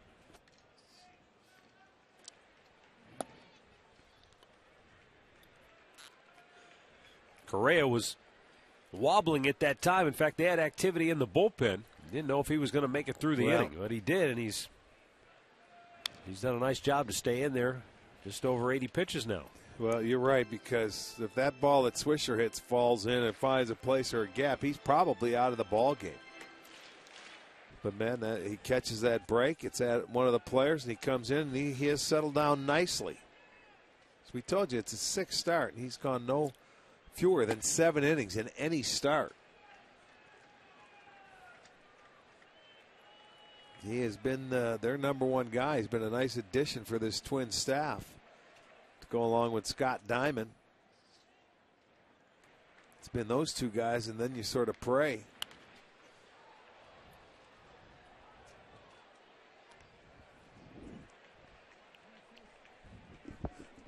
Well, you know what's interesting about that? When you talk about, pitching and how important it obviously is. And there are some really good pitching staffs. But, Indians, coming into the season, the starting pitching as a whole was a question mark. Did they have enough? Would they be consistently good enough to win? Consistent is the word. Bond out of play. Jason Stark had an interesting note. According to the Elias Sports Bureau, in the month of April, 15.29 strikeouts per game. Second highest rate of whiffing in any month ever. The Astros are on pace to strike out over 1,600 times, which would be the first time that's ever happened. Hard hit ground ball to first. Morneau will flip it. 2 down. In-game recap brought to you by your local Toyota dealers. Jason Kipnis with a home run in the first. Gave the Indians a 1-0 lead. 2 batters later, Nick Swisher made it 2-0. Then in the 2nd inning, it was Jason Kipnis again with a 2-out RBI bloop that dropped in left field, driving in a run, making it 4-1. Twins have cut it to 4-2, and that's where we stand here in the 5th. Mark Reynolds takes a strike.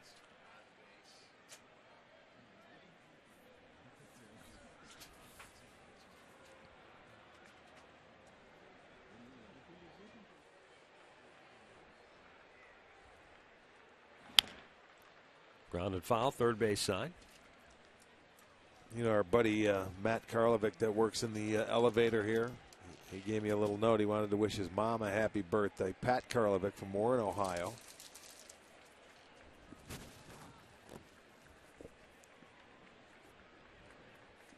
That's a good man. Runs a good elevator, runs a tight ship. Yeah, he never lets you out when you have to get out. Then you finally get to your stop, and he says, "Get out." That's right. No bones about it.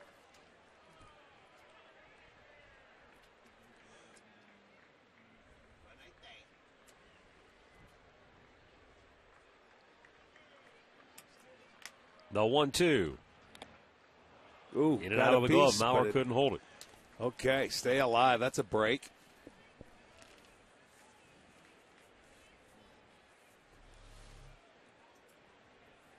Good pitch, curveball. Oh, I see what happened. It played a little pinball on him. It never got to the glove of Domet. It went off his arm and his leg, and it just deflected down into the ground. Now the 1-2. Up and away.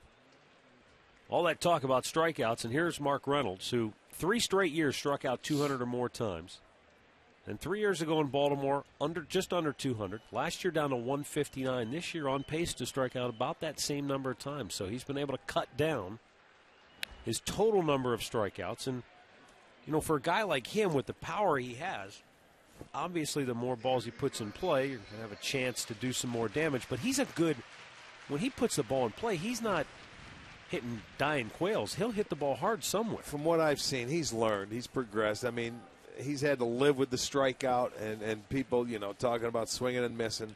I've seen him cut it down when he has guys on base. Like here, he may not, to try and just get a single. See, he's trying to hit a homer here with 2 strikes. But when you get guys on base, to me, he has changed his approach. And that's when you do it, when you have RBI opportunities. That's his job. His job is he gets paid to hit home runs and drive in runs. Now the 2-2. Did he get a piece of that? No. No, and but he did not go around either. Okay. You know what? I thought he did, but as a hitter, you never want to start running because you're saying, I didn't swing. And he did. He didn't swing.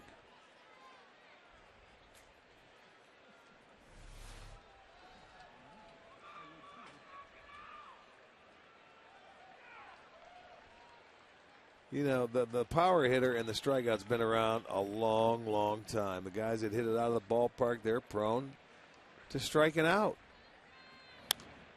Plain and simple. He fouled off a good pitch there to stay alive.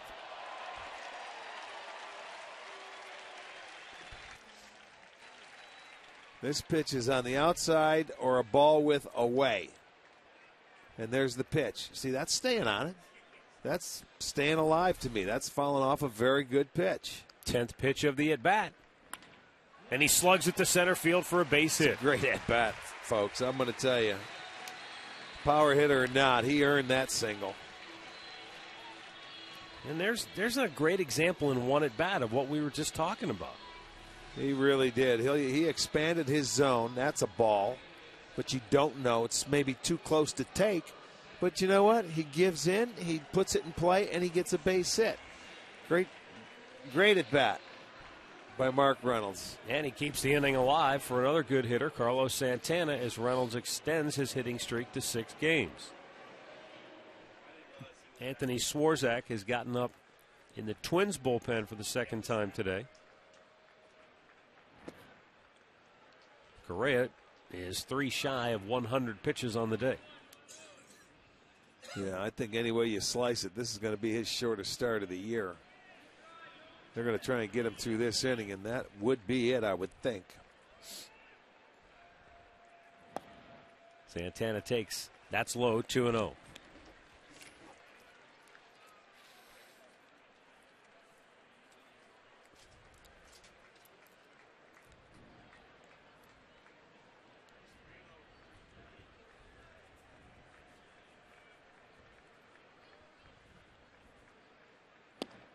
He checked. It's a called strike, 2-1. Well, Reynolds with that base hit, he's primarily been the 5-hole hitter. He's moved around obviously a little bit as Terry Francona has had to juggle the lineup with some of the injuries. But that 5th spot in the lineup during this 5-game winning streak has batted .500 for the Indians. That's the top spot in terms of overall average during this 5-game win streak. I noticed in that win streak, too, they've kept the blue jerseys on, haven't they? Yeah, the blue jerseys have been there for all 5, they including sure today. I mean, you talk about maybe superstition. There you but go. When you're scoring like that, I don't blame them. They'll be on again tomorrow. See if they can get some more. Therein lies that discussion or argument. Is it superstition, or is it simply, hey, we're not messing with karma? Well, is that a superstition? I would wear them. The way they've been going, the way they've been playing, they're on a winning streak. Keep it going until it ends. Then you can change. That's right. Yeah, I don't know. I guess people would call that superstitious, but you know what? When you're in there and you're with those guys, they say, what do you want to do? Let's go and stay the same. Don't man. mess with a winning streak. Don't mess with karma. Runner goes. Santana bounces it to second. Dozier hangs onto it, throws him out. 5 in the books. The Indians lead it 4-2.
Gorgeous day here at the ballpark. The Indians lead the Twins 4-2, trying to run their win streak to 6 in a row. Scott Kazmir will work into the 6th inning with Brian Shaw up in the Tribe bullpen. Kazmir just shy of 90 pitches on the day, but he seems to have gotten better as the game has gone along here this last 3 innings. He really has. It was, the first pitch. Hicks hit the first pitch out of the ballpark. He had 4 straight strikeouts. The solo home run, comes back with another strikeout. So he's been pounding the strike zone today. 63 strikes out of his 87 pitches. That's very good. Willingham takes downstairs 1-1 the count.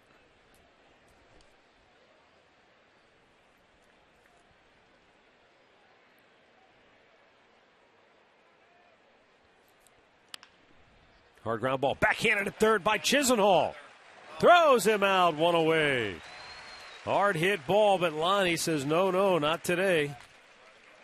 Goes to the backhand side and takes a hit away, maybe extra bases away from Willingham. Well, nice play. He had one where he had to dive early in the game. That ball jumped up, too. Stayed with it nicely. Soft hands. Good throw across for the first out. And now Justin Morneau for 2. He chops one to second base. Kipnis on a little in-between hop stays right with it. 2 down. Well, catch 2 games for the price of 1. That's Monday, May 13th. That's next Monday when the Tribe will play the old traditional doubleheader against the Yankees, the makeup games that we were rained out with earlier in the year. And first pitch will start at 12:05. And 1 ticket is good for both games. So log on to theindians.com for your tickets. In between games, they'll honor Mariano Rivera making his last visit to Cleveland. And they were going to do that in the first series. So 30 minutes after the first game, Game number 2 will start. You know what? That's old school there. You go into the clubhouse, grab yourself a bologna sandwich, and go play 9 more. Okay. Nothing better than that. My guess is they don't have bologna in the clubhouse anymore. Yeah, they do. I'll tell Tony to put some Spam out there for him. Cy used to serve hockey pucks. They called them cheeseburgers. Speaking of Indians equipment manager Tony Amato, who do you like in the Kentucky Derby today? I don't know who's running. I don't pay attention Horses. to it. They have horses. They have horses. I don't know any names. Well, you I'll can take number 7. You can jump on with me. Normandy Invasion. Tony went to Normandy High School in Parma. Well, then, if he's betting it, I'm going against him. Tommy Bowe, his dad, fought in Normandy. Big time. So he's betting on Normandy Oh, Invasion. really? Yep. Okay. Then I'm going with somebody else besides Frank and Tony. There's a fly ball to center. And the Twins go 1-2-3. Okay. So it's a 4-2 Indians lead, middle of the 6th.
Four-2 Indians lead. Bottom of the 6th inning. Kevin Correa's day is over. Ron Gardenhire has made the Cleveland Clinic call to the bullpen, and today it's Anthony Swarzak coming on for the 7th time this year. He's done a nice job. 1-0. 193 ERA. Swarzak, a guy that has started for them in the past. But he has made 14 relief appearances of 3 or more innings in his career with the Twins.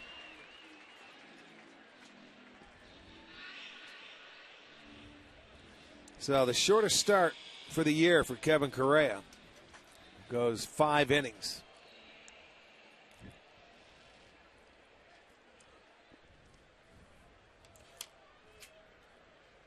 Lonnie Chisenhall 0 for 1. Hit by pitch, came around to score back in the 2nd.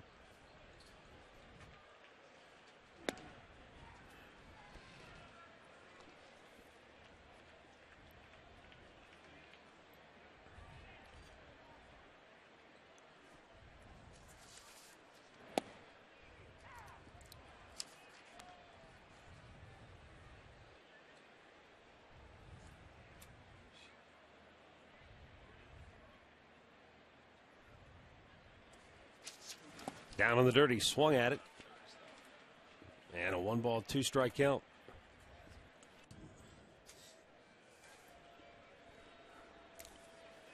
Lonnie trying to get on track offensively. Just 3 hits in his last 20 at-bats. And he lines one to center field, a base hit. There you go. That's a way to bounce back.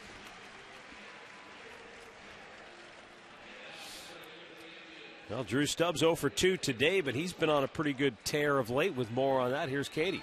Well, Matt, Indians hitting coach Ty Van Berkeley told me he's a guy, Drew Stubbs, that's been making adjustments to his approach kind of all season. But the biggest thing for him lately is he's finally starting to use his lower half. And because of that, he's getting more power behind the ball, and he's able to go get some of those pitches that may be outside of the zone.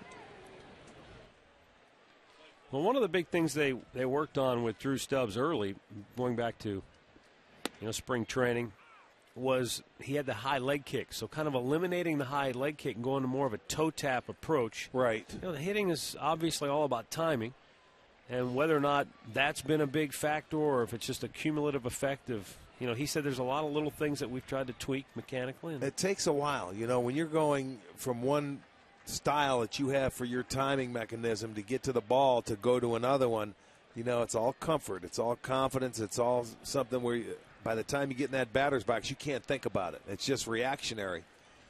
So, the high leg kick, I can understand. People tried to change Santana last year. It didn't work for him with that high leg kick, and he's back to doing it this year and smoking the ball. So it's all a comfort. You see, the toe tap, he brings it in, up, and it's not like a high leg lift. No. And there's less movement. And I think anytime there's less movement in a swing, the better off you're going to be. The more consistent you can be with that swing where the timing doesn't have to be perfect.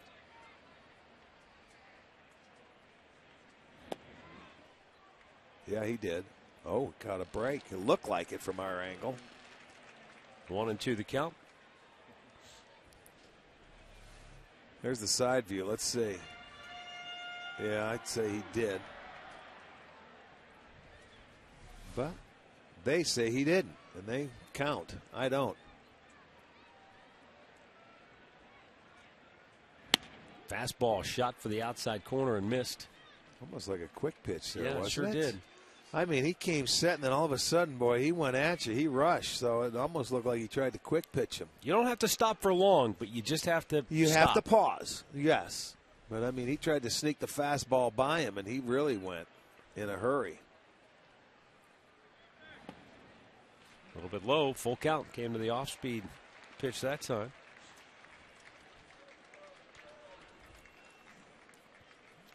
It's interesting, too, though, Katie telling us that, they want Drew to use his lower half or using his lower half. I mean, he's got, at 6'4", his lower half is long.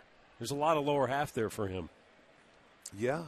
So sometimes you may want to spread out and, Strikes out here, one away. How about that guy from Atlanta? Have you seen him hit yet? Gaddis? Yes. He spreads out. His back foot's at the back of the batter's box, and his front foot's up at the front of it. And how quick is his swing? You can't get a fastball by him.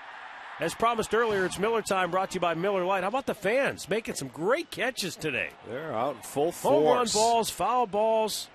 Who needs gloves? These guys got great hands today. I'll tell you, it's amazing what the warm weather does. You get into your short sleeves, you put your eye black on them, put down the sunglasses, and they made some nice catches today. And you know what? They've had a lot of practice because there have been a lot of foul balls going into the seats. So bring your gloves and be ready. No, don't look back at him. Don't instigate him. I thought he was going to have the count ready. No, don't instigate him. Oh, that was 13 foul balls. No, it's more than that. 13 in the stands. 26 in all. 13 in the stands.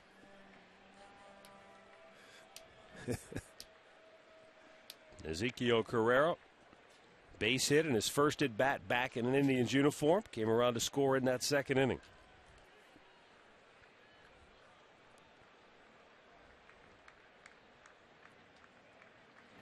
Right back up the middle. But it's fielded by Dozier, who goes to floor him on for one, and they turn two to end the inning. 6 complete from Progressive Field. It remains 4-2 Tribe.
Here's a look in, high above Progressive Field. Nice Saturday afternoon crowd in attendance. Panini Cam brought to you by Panini's Bar and Grill. All right, we go to the 7th inning, and the Indians got 6 strong innings from Scott Kazmir today. He went and allowed 2 runs on 5 hits, walked 1, struck out 7. So it's now time for today's Cleveland Clinic call to the bullpen. And Brian Shaw will come on now here in the 7th inning for the 11th time this year. No wins or losses. In 12 innings, he has struck out 15 and walked just 4. An ERA of 0.75. Now, last night, with the Indians leading in the 7th inning, Terry Francona went to Cody Allen. Normally, the 7th inning is Joe Smith's inning to pitch. We figured Smith was not available, but then when he got up and warmed up later in the game, we weren't exactly sure what the situation was. Turns out Vinny Pastano has been bothered lately by what Terry Francona called a cranky elbow. Basically, he's got some soreness in there, and they weren't sure if he was going to be able to go or maybe have to go on the DL, but he had a bullpen session today. Reported no problems. As Domet grounds out, 1 away. That was Cabrera with the shift on making the play. So Pastano threw the bullpen today. Unlikely I would think he'd be available since he already pitched in that bullpen session today to test it out. So that's why I think we'll see Shaw here in the 7th. If he can hold the lead, then you'd probably see Joe Smith in the 8th. Well, we knew something had to be up because it wasn't the formula that they've used. So, yeah. I mean, like I said, we didn't know that at the time, and you have to wait to find things out. And obviously there was something to it. We just thought it was Smitty. Well, a lot of times, the manager won't tell people because he doesn't want the other team to know what your bullpen situation is. True. Sometimes you have to hold back a little information. Yep. If I tell you, I have to kill you. I can tell you, but you wouldn't be able to do the game tonight. You won't leave my office. That's why I put the window in there. Can shoot you. 2-0 pitch. Yeah, Terry Francona didn't think that was going to become a news item, but on the last homestand, he mentioned to Chris Antonetti just in passing it, but boy, it'd be nice to have a window in my office. I can't see out of my, it's just concrete, 4 walls of concrete with a door. Come back from the road trip, and there's a gigantic picture window in there, like you'd have in a living room of a home. And it gives Terry the opportunity to see players and coaches and training staff as they're walking by. It opens up his world. Yeah, so he's thrilled with that. And the players like it because they can walk by and make faces at him as they head to the clubhouse.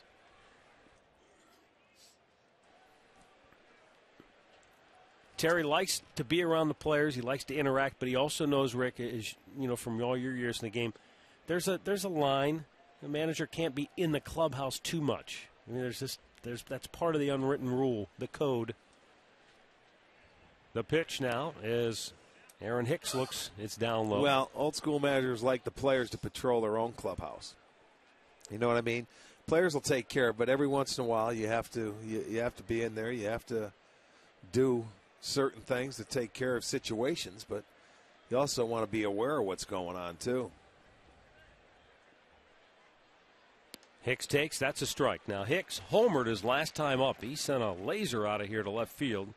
His first big league home run. You can see why the Twins like him, a former first-round pick. Well, that was the last hit the Twins had, and that was off Scott Kazmir, who did a nice job today. 6 innings, 5 hits, 7 punch-outs, and he had 17 of 23 first-pitch strikes. But there's the first fastball he tried to sneak by Hicks, and Hicks jumped on it. I mean, he was only hitting $115 at the time, but it goes to show you, be ready, be aggressive. He did. He hit it out. That made it a 4-2 game, and that's where we stand.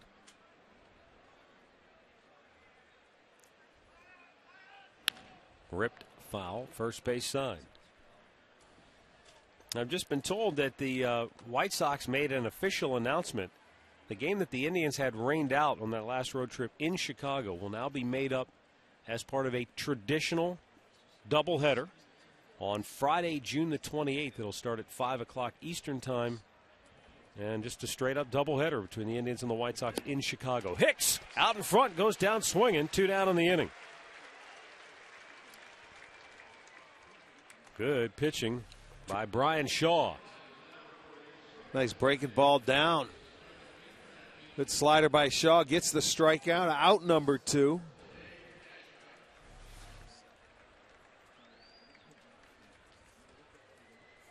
Now we're going to get a pinch hitter. Garcia, I believe, is coming up to hit.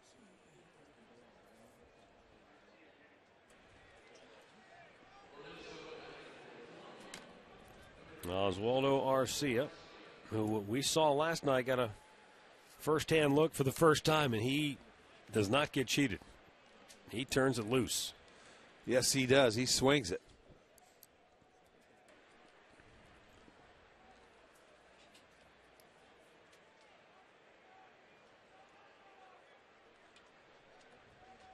Shaw delivers, bounces it right back through the box. Parmalee will stop at second. And so coming off the bench and delivering a pinch hit single is Oswaldo Arcia. And the inning stays alive as the Twins turn it over and out of the top of the order. This guy, he is a very aggressive hitter, and why not? He gets up there, he finds the hole. They were playing him up the middle, but he still found a way to get it into center field. So Twins with tying runs aboard now. Rolling it over to the top of the lineup. And now Eduardo Escobar has come on to run for Arcia.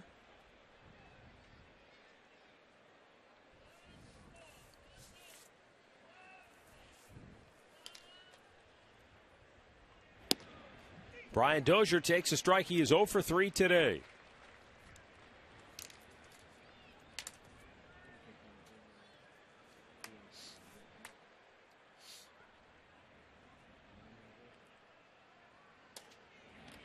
Gets away from Santana. Truly a wild pitch. That went over the screen and into one of the dugout suites. So now the tying run moves into scoring position for Minnesota.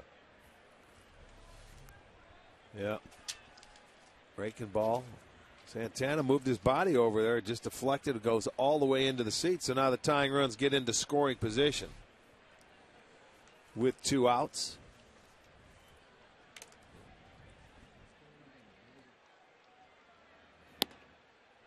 Ooh, fastball just outside, 2-1.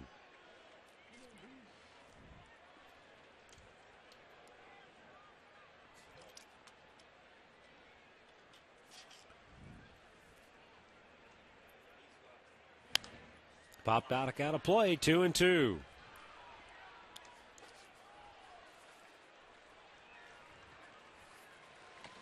Left-hander Rich Hill getting loose.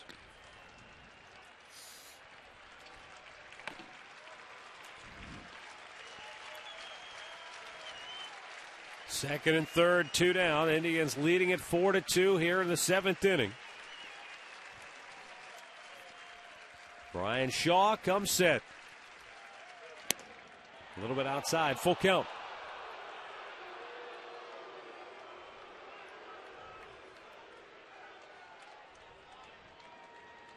There you go. Fastball off the plate. Dozier takes it.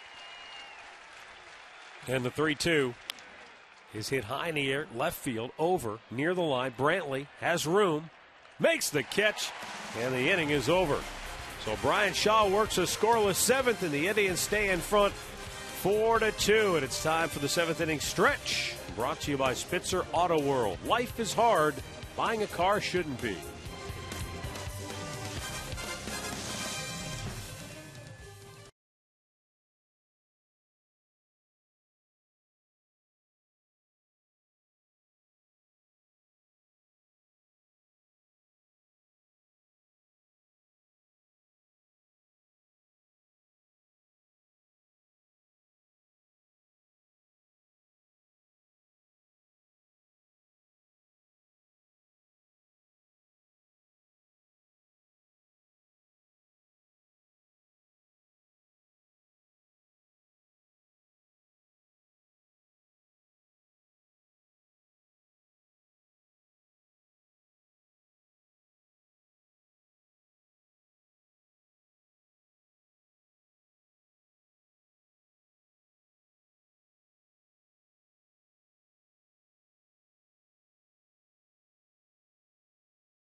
Bottom of the 7th inning with a drive in front, 4-2.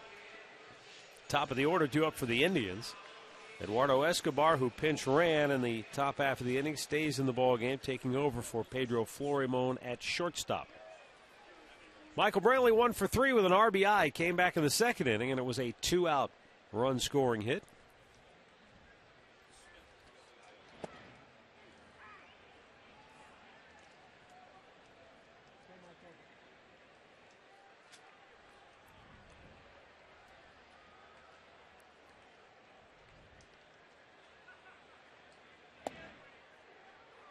Over the outside corner. And it's quickly 0-2.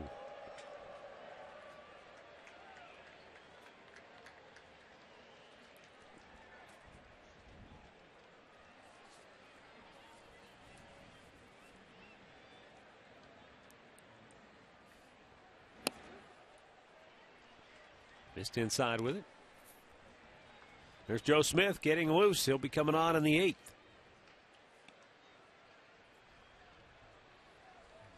Almost all the scoring in the first 2 innings of this ball game. 2 in the first by the Indians, 2 in the second. Minnesota scored single runs in the first and the 5th.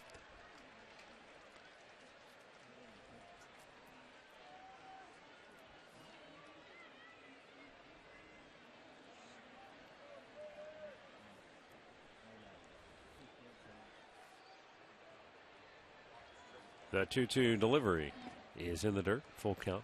Remember when we opened the season in Toronto and how much buzz there was north of the border about that team? And oh, yeah. They entered play today 10-20. They're the first team. They were the first team to get to double 20. digits back in the loss column. And they're getting crushed by Seattle 7-1. They're in the 8th inning. Dickey on the mound. Well, you know what? They went out and made the big trade. They spent a lot of money, and people just, said, here you go. Or they're going to give you the keys to the postseason? Sure, here you go. Go right in. But you don't have to play a game. I'll give you some numbers on the Blue Jays and why they are having so much trouble here early on. But first, the answer to the AT&T trivia question.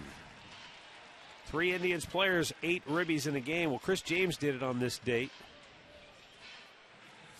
He had 9. Who are the other guys? Benny Broussard. And then Manny Ramirez. 1991, Chris James, May 4th.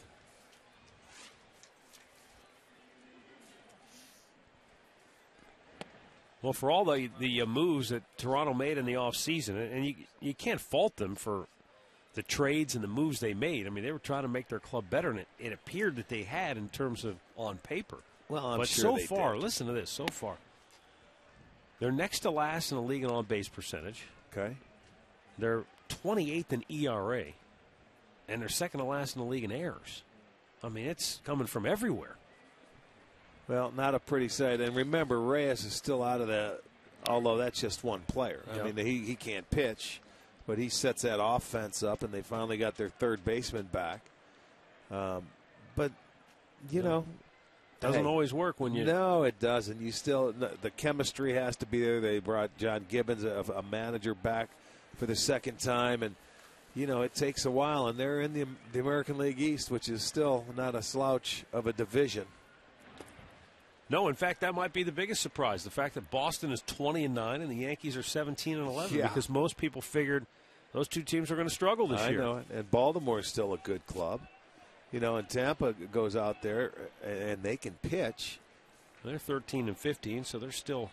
Yeah, but they can go out and shut you down on any given night.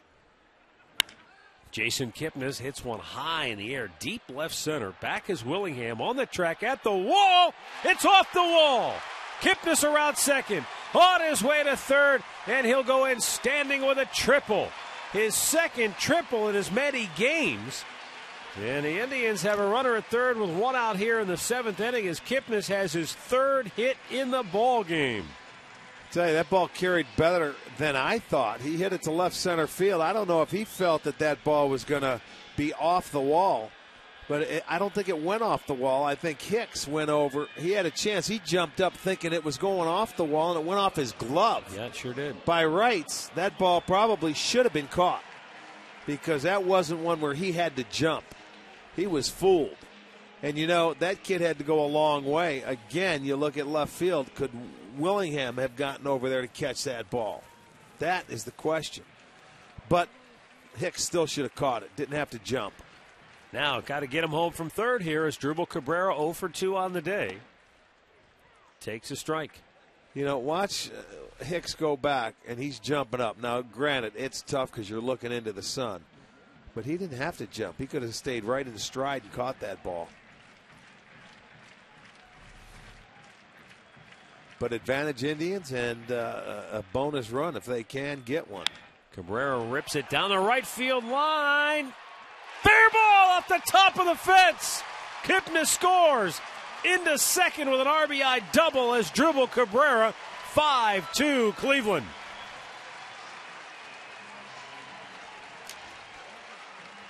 Well, that was just a liner down the line, wasn't it? Sure was, and it almost got out of here. Yeah, it hit the padding right down there at the 325 sign, and he's able to scamper into second base for a double. And that's on the big breaking ball that Cabrera keeps his hands back. There you'll see the liner right down the line. So Kipnis scores a triple, now a double. It's a 5-2 ball game for Cabrera, his 13th ribby.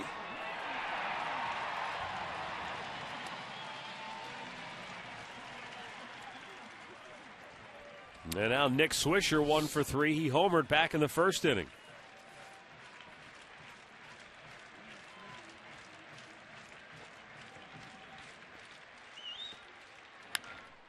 Out of play.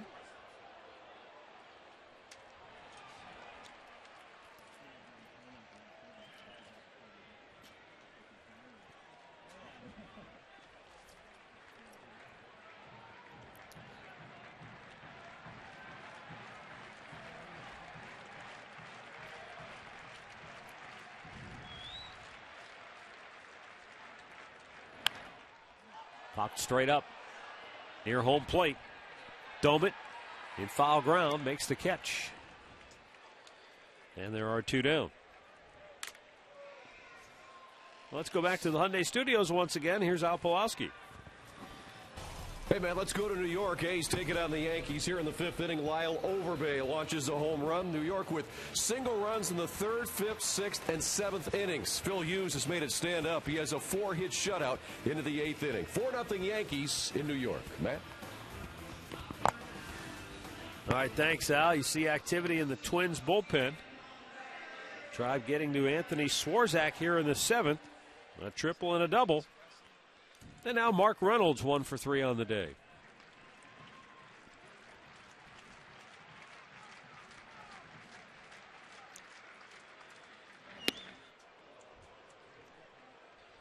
Reynolds had a terrific at bat his last time up. Yes, saw a lot of pitches, battled, and then punched a single to center field.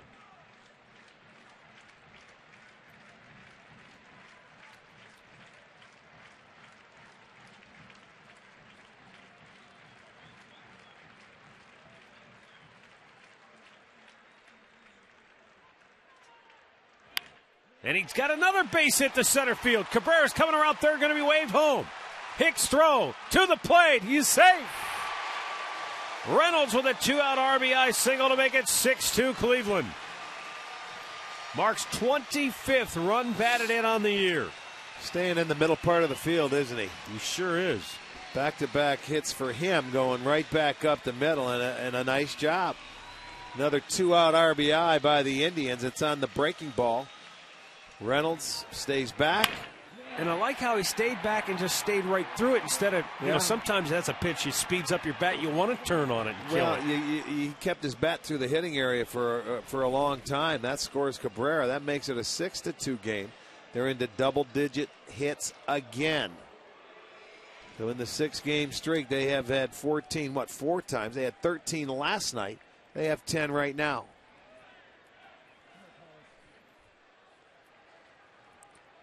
Mark Reynolds began the day 5th in the league in runs batted in. Tied for the league lead in home runs. Off to a terrific start, and that pumps his batting average up to .302.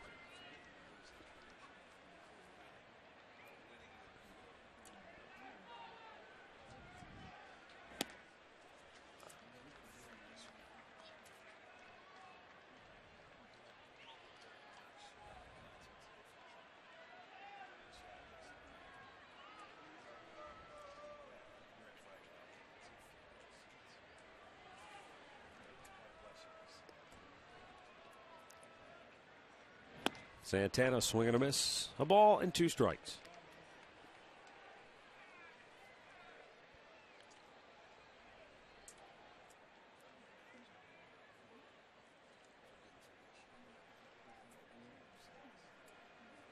Including today, the last 6 games, 52 total runs for the Tribe. 31 of those 52 have come with 2 outs.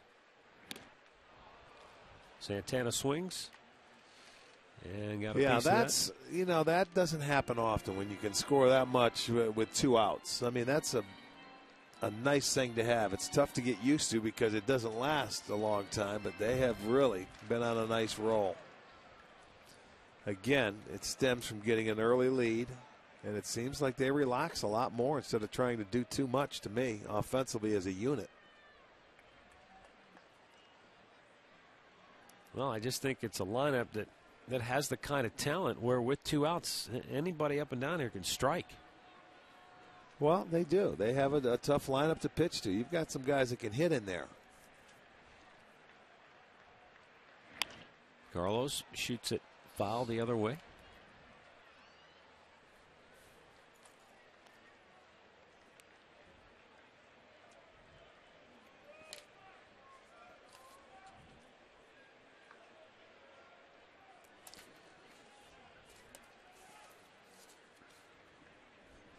Earlier in the year, it seemed like when the Indians scored, they scored on the home run ball. But now they're doing it different ways. They do have home runs, but 2 of them came in the first inning, solo shots. Fouled off of his foot. Stays 1-2. Well, you talk about the solo homers in that first inning and what that does for you. Obviously gives you the lead. You're playing from in front, so immediately there's a little pressure off the pitcher, a little pressure off the rest of the offense. You don't feel like you have to press. Everybody now, I think, is just concentrating on their own deal. Even though they're doing it as a team, everybody feels like they're part of it. And they're just keep moving the line along where they don't feel like if they don't do it, somebody else won't. High pop, shallow left. In comes Willingham to make the catch, and the inning is over. 7 on the books. It's now 6-2 Tribe.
Is presented by authority of the Cleveland Indians and may not be reproduced or retransmitted in any form.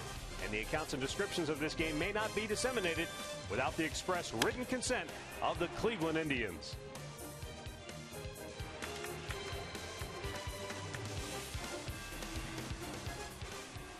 Indians on top 6-2.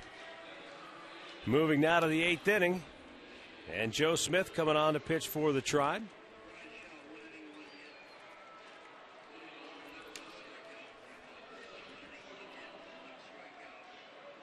Smitty is off to a great start this year in his 10 games. You can see the ERA, a couple of holds, 8 2/3 innings, 11 strikeouts, and hasn't walked anybody. So he's been aggressive. Hey, if you want to get on, you're going to have to hit your way on. He's been very good. Joe Mauer DHing today, 1 for 3. Takes the ball outside.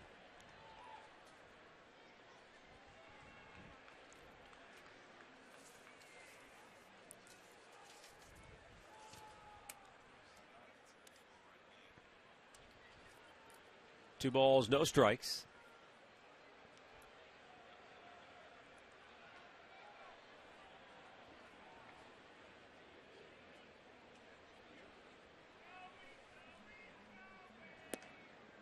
And Joe misses again, 3-0.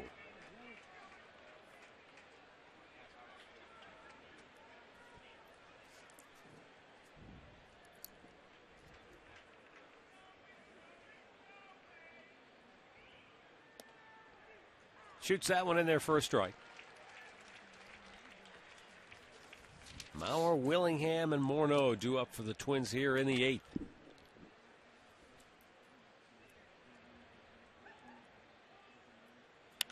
Out of play to the left. Full count.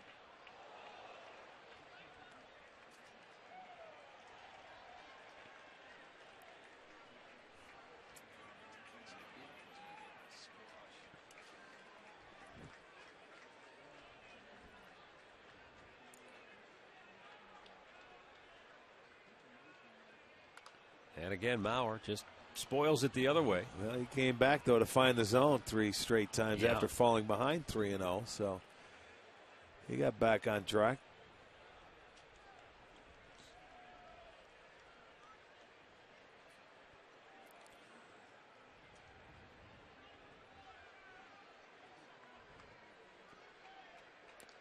Another foul back. So Mauer spoiling quite a few baseballs. And the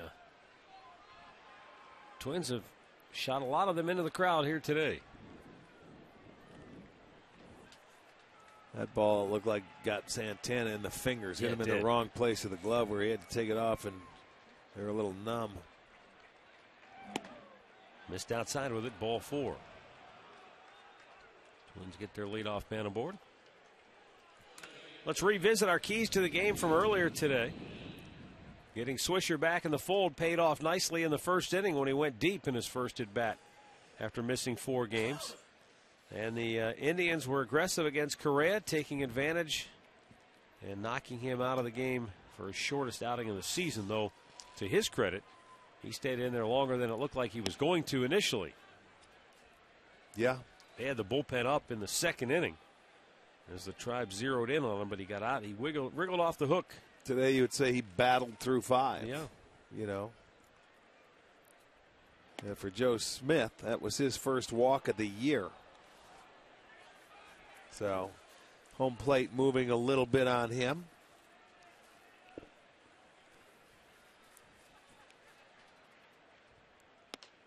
He got the call there, 2-1.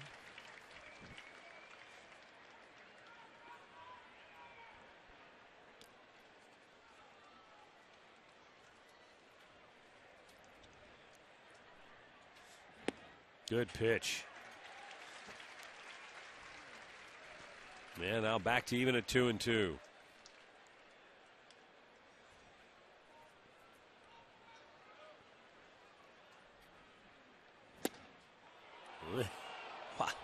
He went in there hard with a fastball, and Willingham able to lay off, and it was close, but a full count again.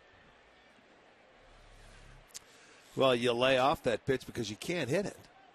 And it was in off the plate, you can see. And that one had a lot of movement. You can see Santana was set up away, and that ball ran all the way back in off the plate. So back-to-back walks, and this is a gift-wrap inning so far for Minnesota.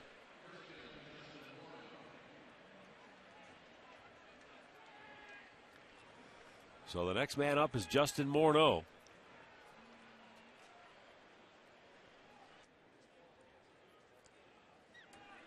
Yeah, even though you're going through the heart of the lineup, he certainly doesn't want to walk anybody. And he hasn't until today. First 2 walks of the year for Joe. Now he'd love to get a ground ball double play, but he's falling behind again.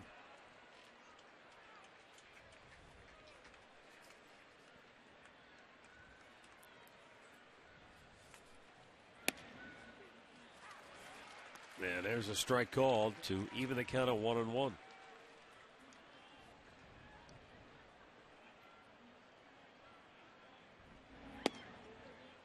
A little bit outside with it.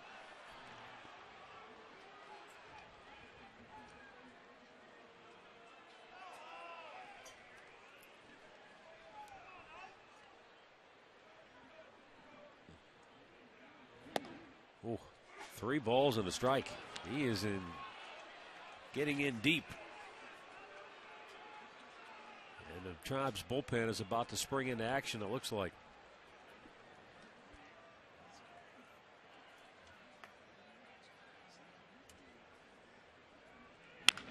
Hammered to center field. Stubbs on the move. Makes the catch. And the runners have to hold. Whew.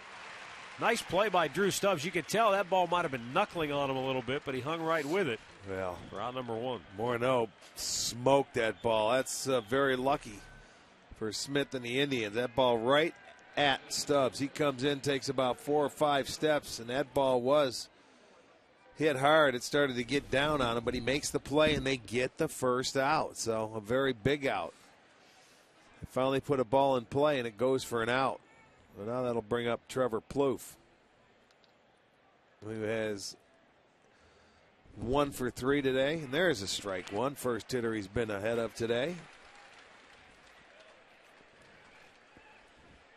Well, maybe that just getting an out right there will. Sure, that'll help you out, make you breathe a little easier. He's calling Santana out to talk to him about something.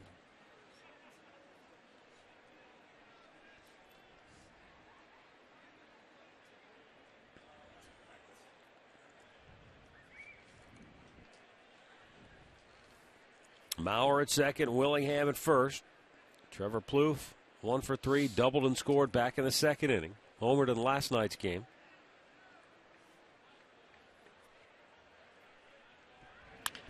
Chops one towards third. It gets by Chisenhall. Cabrera goes to second. They get the force out there. 2 down. That was a terrific do-or-die throw by Asdrubal Cabrera. And he's able to get the lumbering Josh Willingham for out number 2. It was very close at the bag.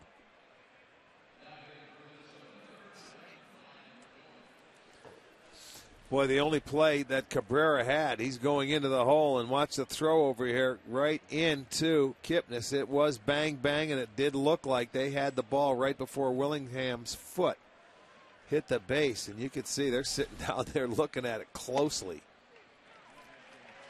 Ryan Doman 0 for 3 takes a strike.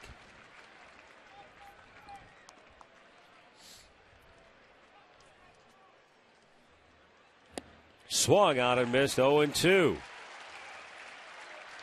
It's one of those calls where on the Twin side they're thinking, if he's safe, then the bases are loaded with 1 out. All the pressure goes back on the pitcher. Awfully close, but you didn't see Gardenhire come out. Nope.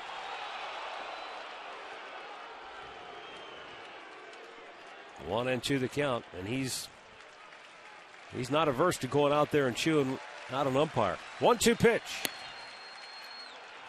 In off the plate. Back to even.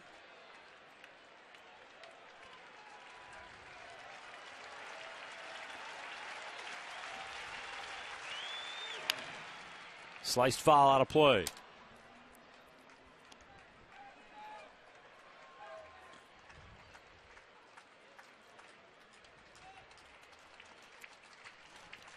There is Joe Mauer.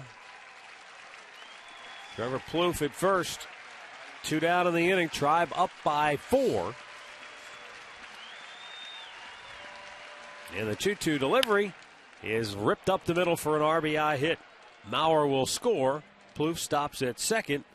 And the inning stays alive for Minnesota, and they'll bring the tying run to the plate now. This is a pitch that he left up. in the zone. He was down and in and out, but he left it up middle of the plate. Dummett takes advantage of it, drills it into center field. It's now a 6-3 game. We still have runners at first and second, and the tying run will come to the plate. Now it's Chris Parmalee. He's got good power as well. Homered in last night's game. 0 for 2 today. He has walked and struck out twice. And he came out and hitting. High fly ball center field. In comes Stubbs. He says, I've got it. And he does. Twins pick up a run, but we'll go to the last half of the 8th. 6-3 Indians.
Indians on top 6-3 as we move to the bottom of the 8th inning. Minnesota goes back to their bullpen. Ryan Presley coming on. Third Twins pitcher to work here this afternoon. 8th appearance. 10 2/3, 8 strikeouts, 6 walks. And he'll face the bottom third of the Indians' order. Lonnie Chisenhall, Drew Stubbs, Ezekiel Carrera. This is a Rule 5 draft from the Boston Red Sox back in December for Minnesota. He was drafted by Boston in the 11th round in 2007.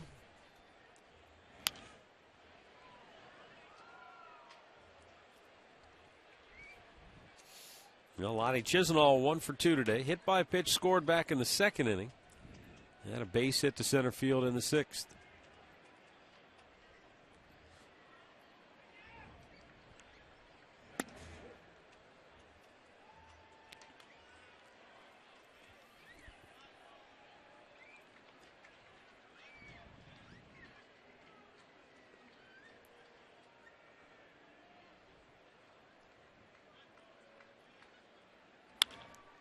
And a ground ball right at the shortstop, Escobar. 1 away. Today's box score brought to you by your Northern Ohio Hyundai dealers. Michael Brantley, 2-out RBI hit in the 2nd inning. Jason Kipnis continues to tear it up offensively right now. He had 4 ribbies last night, 3 hits today, 2 more driven in. Nick Swisher with a solo jack in his first action back in the starting lineup. And Mark Reynolds stays hot at the dish as well. Drew Stubbs, he drives one deep down the right field line. Parmalee is looking up. It's off the top of the wall. And into second base with a double is Drew Stubbs. His 5th hit in the series already. And his last 4 hits have all been doubles. And he just missed hitting a home run here. Well, he hit it. I mean, that ball, nice carry down the right field line. He got a fastball. Look how close this is. Right down the line. Yeah, about a foot away from being a home run. So the Indians with 5 extra base hits today. 2 homers, a triple, a couple of doubles.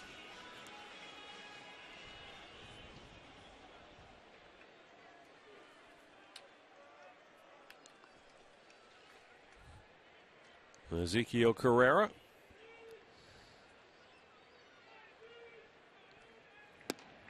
Takes a breaking ball up high.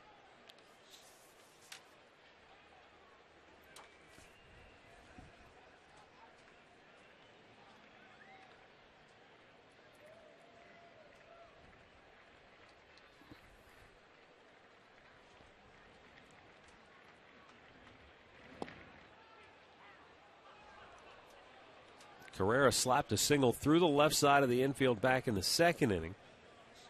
And with Stubbs aboard here, you've got Escobar cheating over to try to keep him close to the bag. So he's got a hole to work with on the left side of the infield again.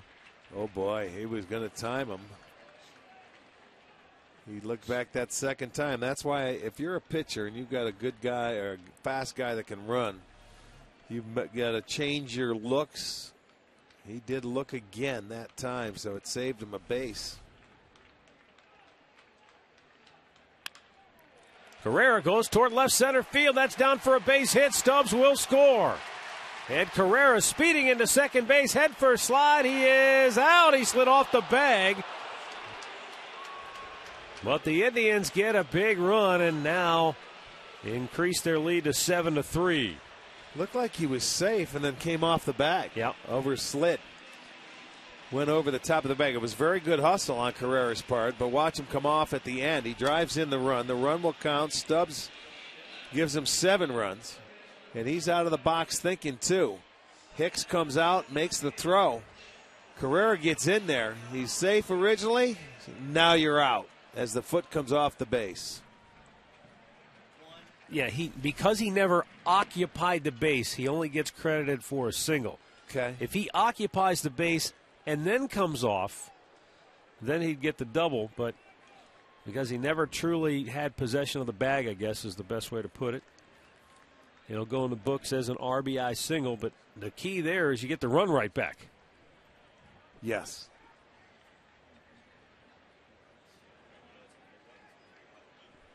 And it started with the double by Stubbs.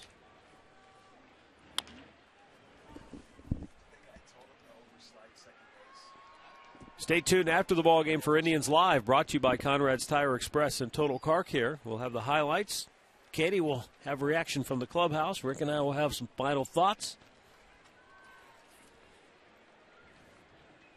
The Indians are 3 outs away from their 6th straight win.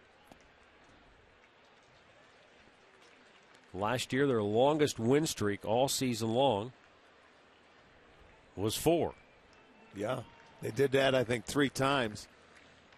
Their last win streak of this length, you have to go back to almost to the date 2 years ago. Right back off the glove.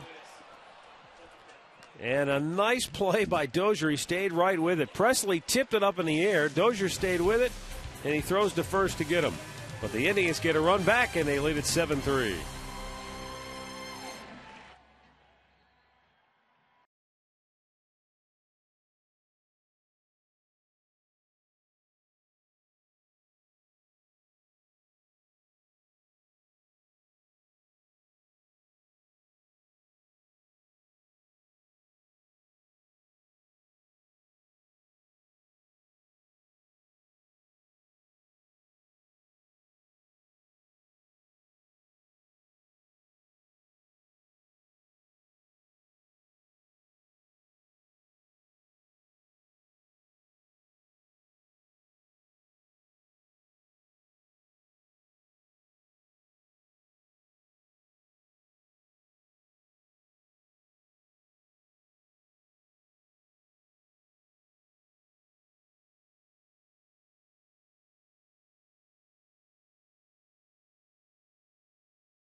7-3 Indians on top. And here in the ninth inning, Chris Perez coming on for the Tribe. 10th appearance. He's 3 for 4 in save situations. This is not a save situation. No, not with the run they come back and score, but he was ready to come in anyway until they scored that run, so you got to bring him in. Short a man out there anyway. Aaron Hicks, 1 for 2 today, takes a strike.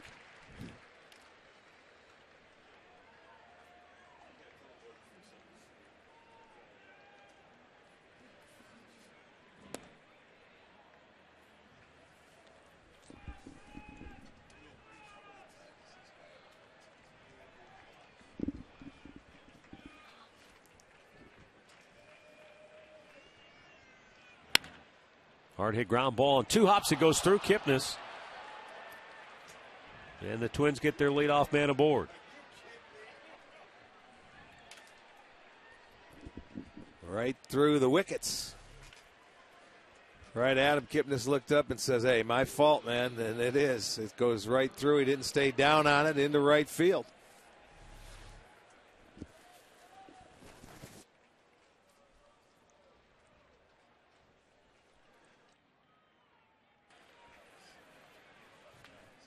Now Eduardo Escobar looks at ball 1 up high.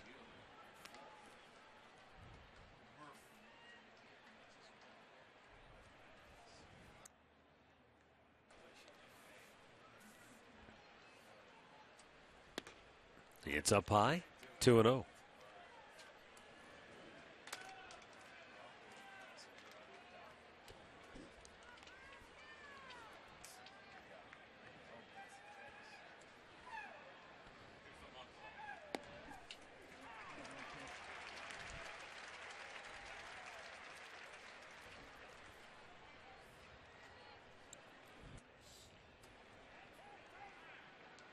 Time was called.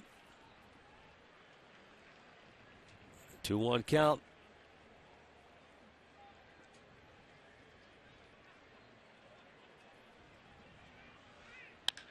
High fly ball left field. Back goes Brantley. Back pedaling. He makes the catch. 1 away.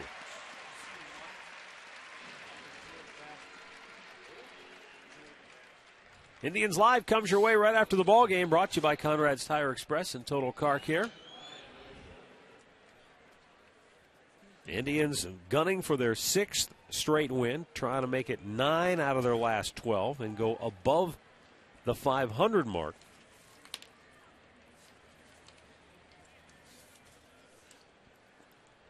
Brian Dozier takes a fastball for strike 1.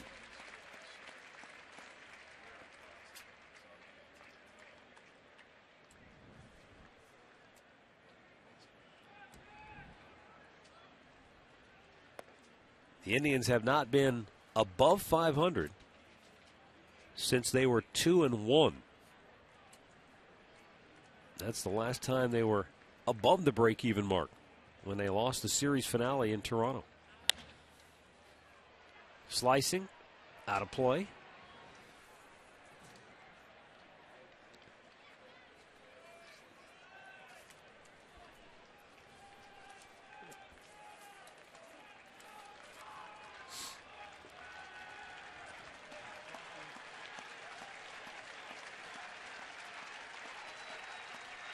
Perez ready, the 1-2. Didn't miss by much. And Dozier able to lay off. He's 0 for 4 today, 3 for 8 now in the series.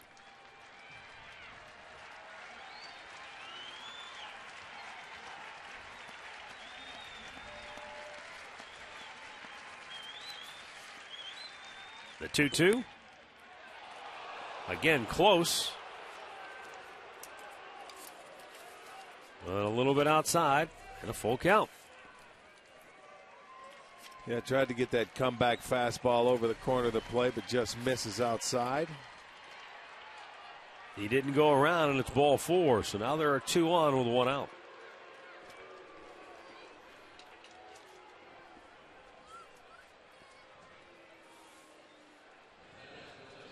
Joe Mauer will be the batter. He has singled, walked, and scored a run.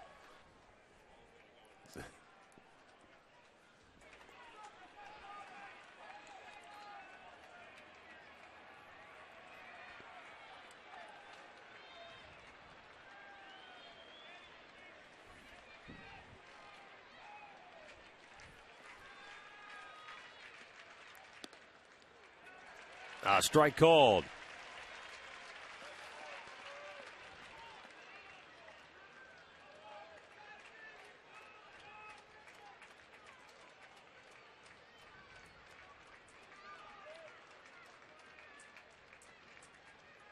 And now Santana and Perez want to get together. 7 balls, 7 strikes for Perez, but I mean, 3 or 4 of those were just I don't off know the outside part of the plate. they're not seeing the signs or what. I'm not sure because Smitty called them out one time too. He might have to go to the fancy nail. Absolutely, stickers. I've got some up in my locker if they want to borrow them. That's frightening to know that you have that. I only wear them on the weekends. When I go out.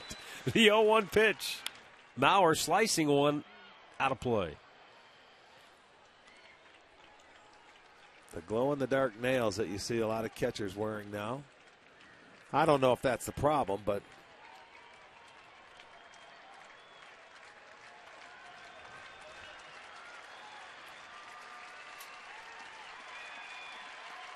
crowd of just under 18,000 here this afternoon on a beautiful day in downtown Cleveland. The 0-2 pitch. Strike 3 call. Mauer is out looking, 2 down. He doesn't like the call by Tim Timmons. But I tell you what, if that wasn't a strike, you'd have had an argument from the other side, I think, because that was awfully close. Well, that pretty much looked like a strike. He's been calling that part of the plate all day long anyway, even when right-handers are in there. Josh Willingham is the last hope for Minnesota to keep it alive. 2 on, 2 out. He is 1 for 3 with a double. In there for a called strike.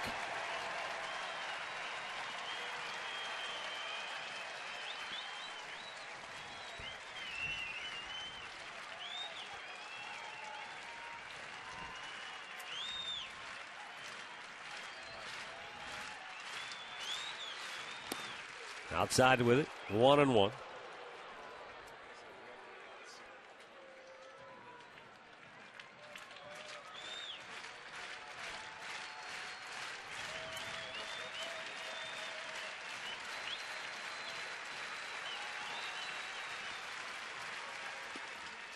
Missed again, 2 and 1 to kill. This series wraps up another day game tomorrow, 1 o'clock. We'll have it for you right here on Sports Time Ohio. Corey Kluber will go for the Indians. Indians Live gets it started tomorrow at 12:30. 2 on, 2 out, 2-1 pitch. In the air, down the line, slicing, and out of play. Carrera gave it a long look, but it's up in the seats for a foul ball, and the count is 2-2.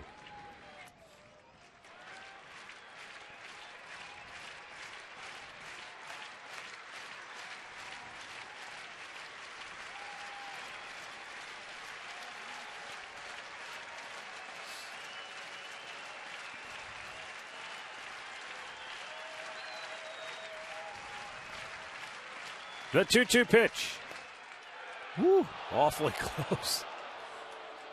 I think he was fooled to the point where he couldn't swing at it if he wanted to. But the location just missing, and now a full count.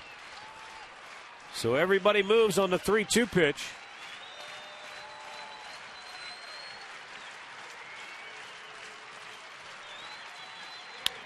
And a ground ball towards short. Cabrera will go the long way. His throw is on the money. And the Indians' longest win streak in 2 years continues as they've run it now to 6 in a row. They've won 9 of their last 12. They're over 500 for the first time since the 3rd game of the season. And Scott Kazmir has his first Major League win since September 19th, 2010. And the Indians have won the first 2 games in the series, 7-3 the final score here this afternoon. This was one of those good old-fashioned grind-it-out kind of wins. Yeah, I mean, they started early in that first inning, and they continued to add on offensively. So, the theme continues. Get an early lead, add on, and hold on. Well, it's time now for our key play of the game, brought to you by Key Bank. Let's go back to the first inning. Jason Kipnis steps up, 3-1 count, gets a fastball, hits it deep, and it gets out of here. That's a 1-0 lead. Same inning. And now the number 4 hitter, Swisher, his first game back, gets a 3-1 count, hits a splitter into the seats. That made it 2-0 game, and the Indians rolled from that point on. So it was a good afternoon for the Tribe. You can visit your local KeyBank branch for low rates on a home equity or auto loan. Certain conditions apply. See your branch for details. So the Indians stay red hot. They roll to a 7-3 win. Back with some final thoughts after this.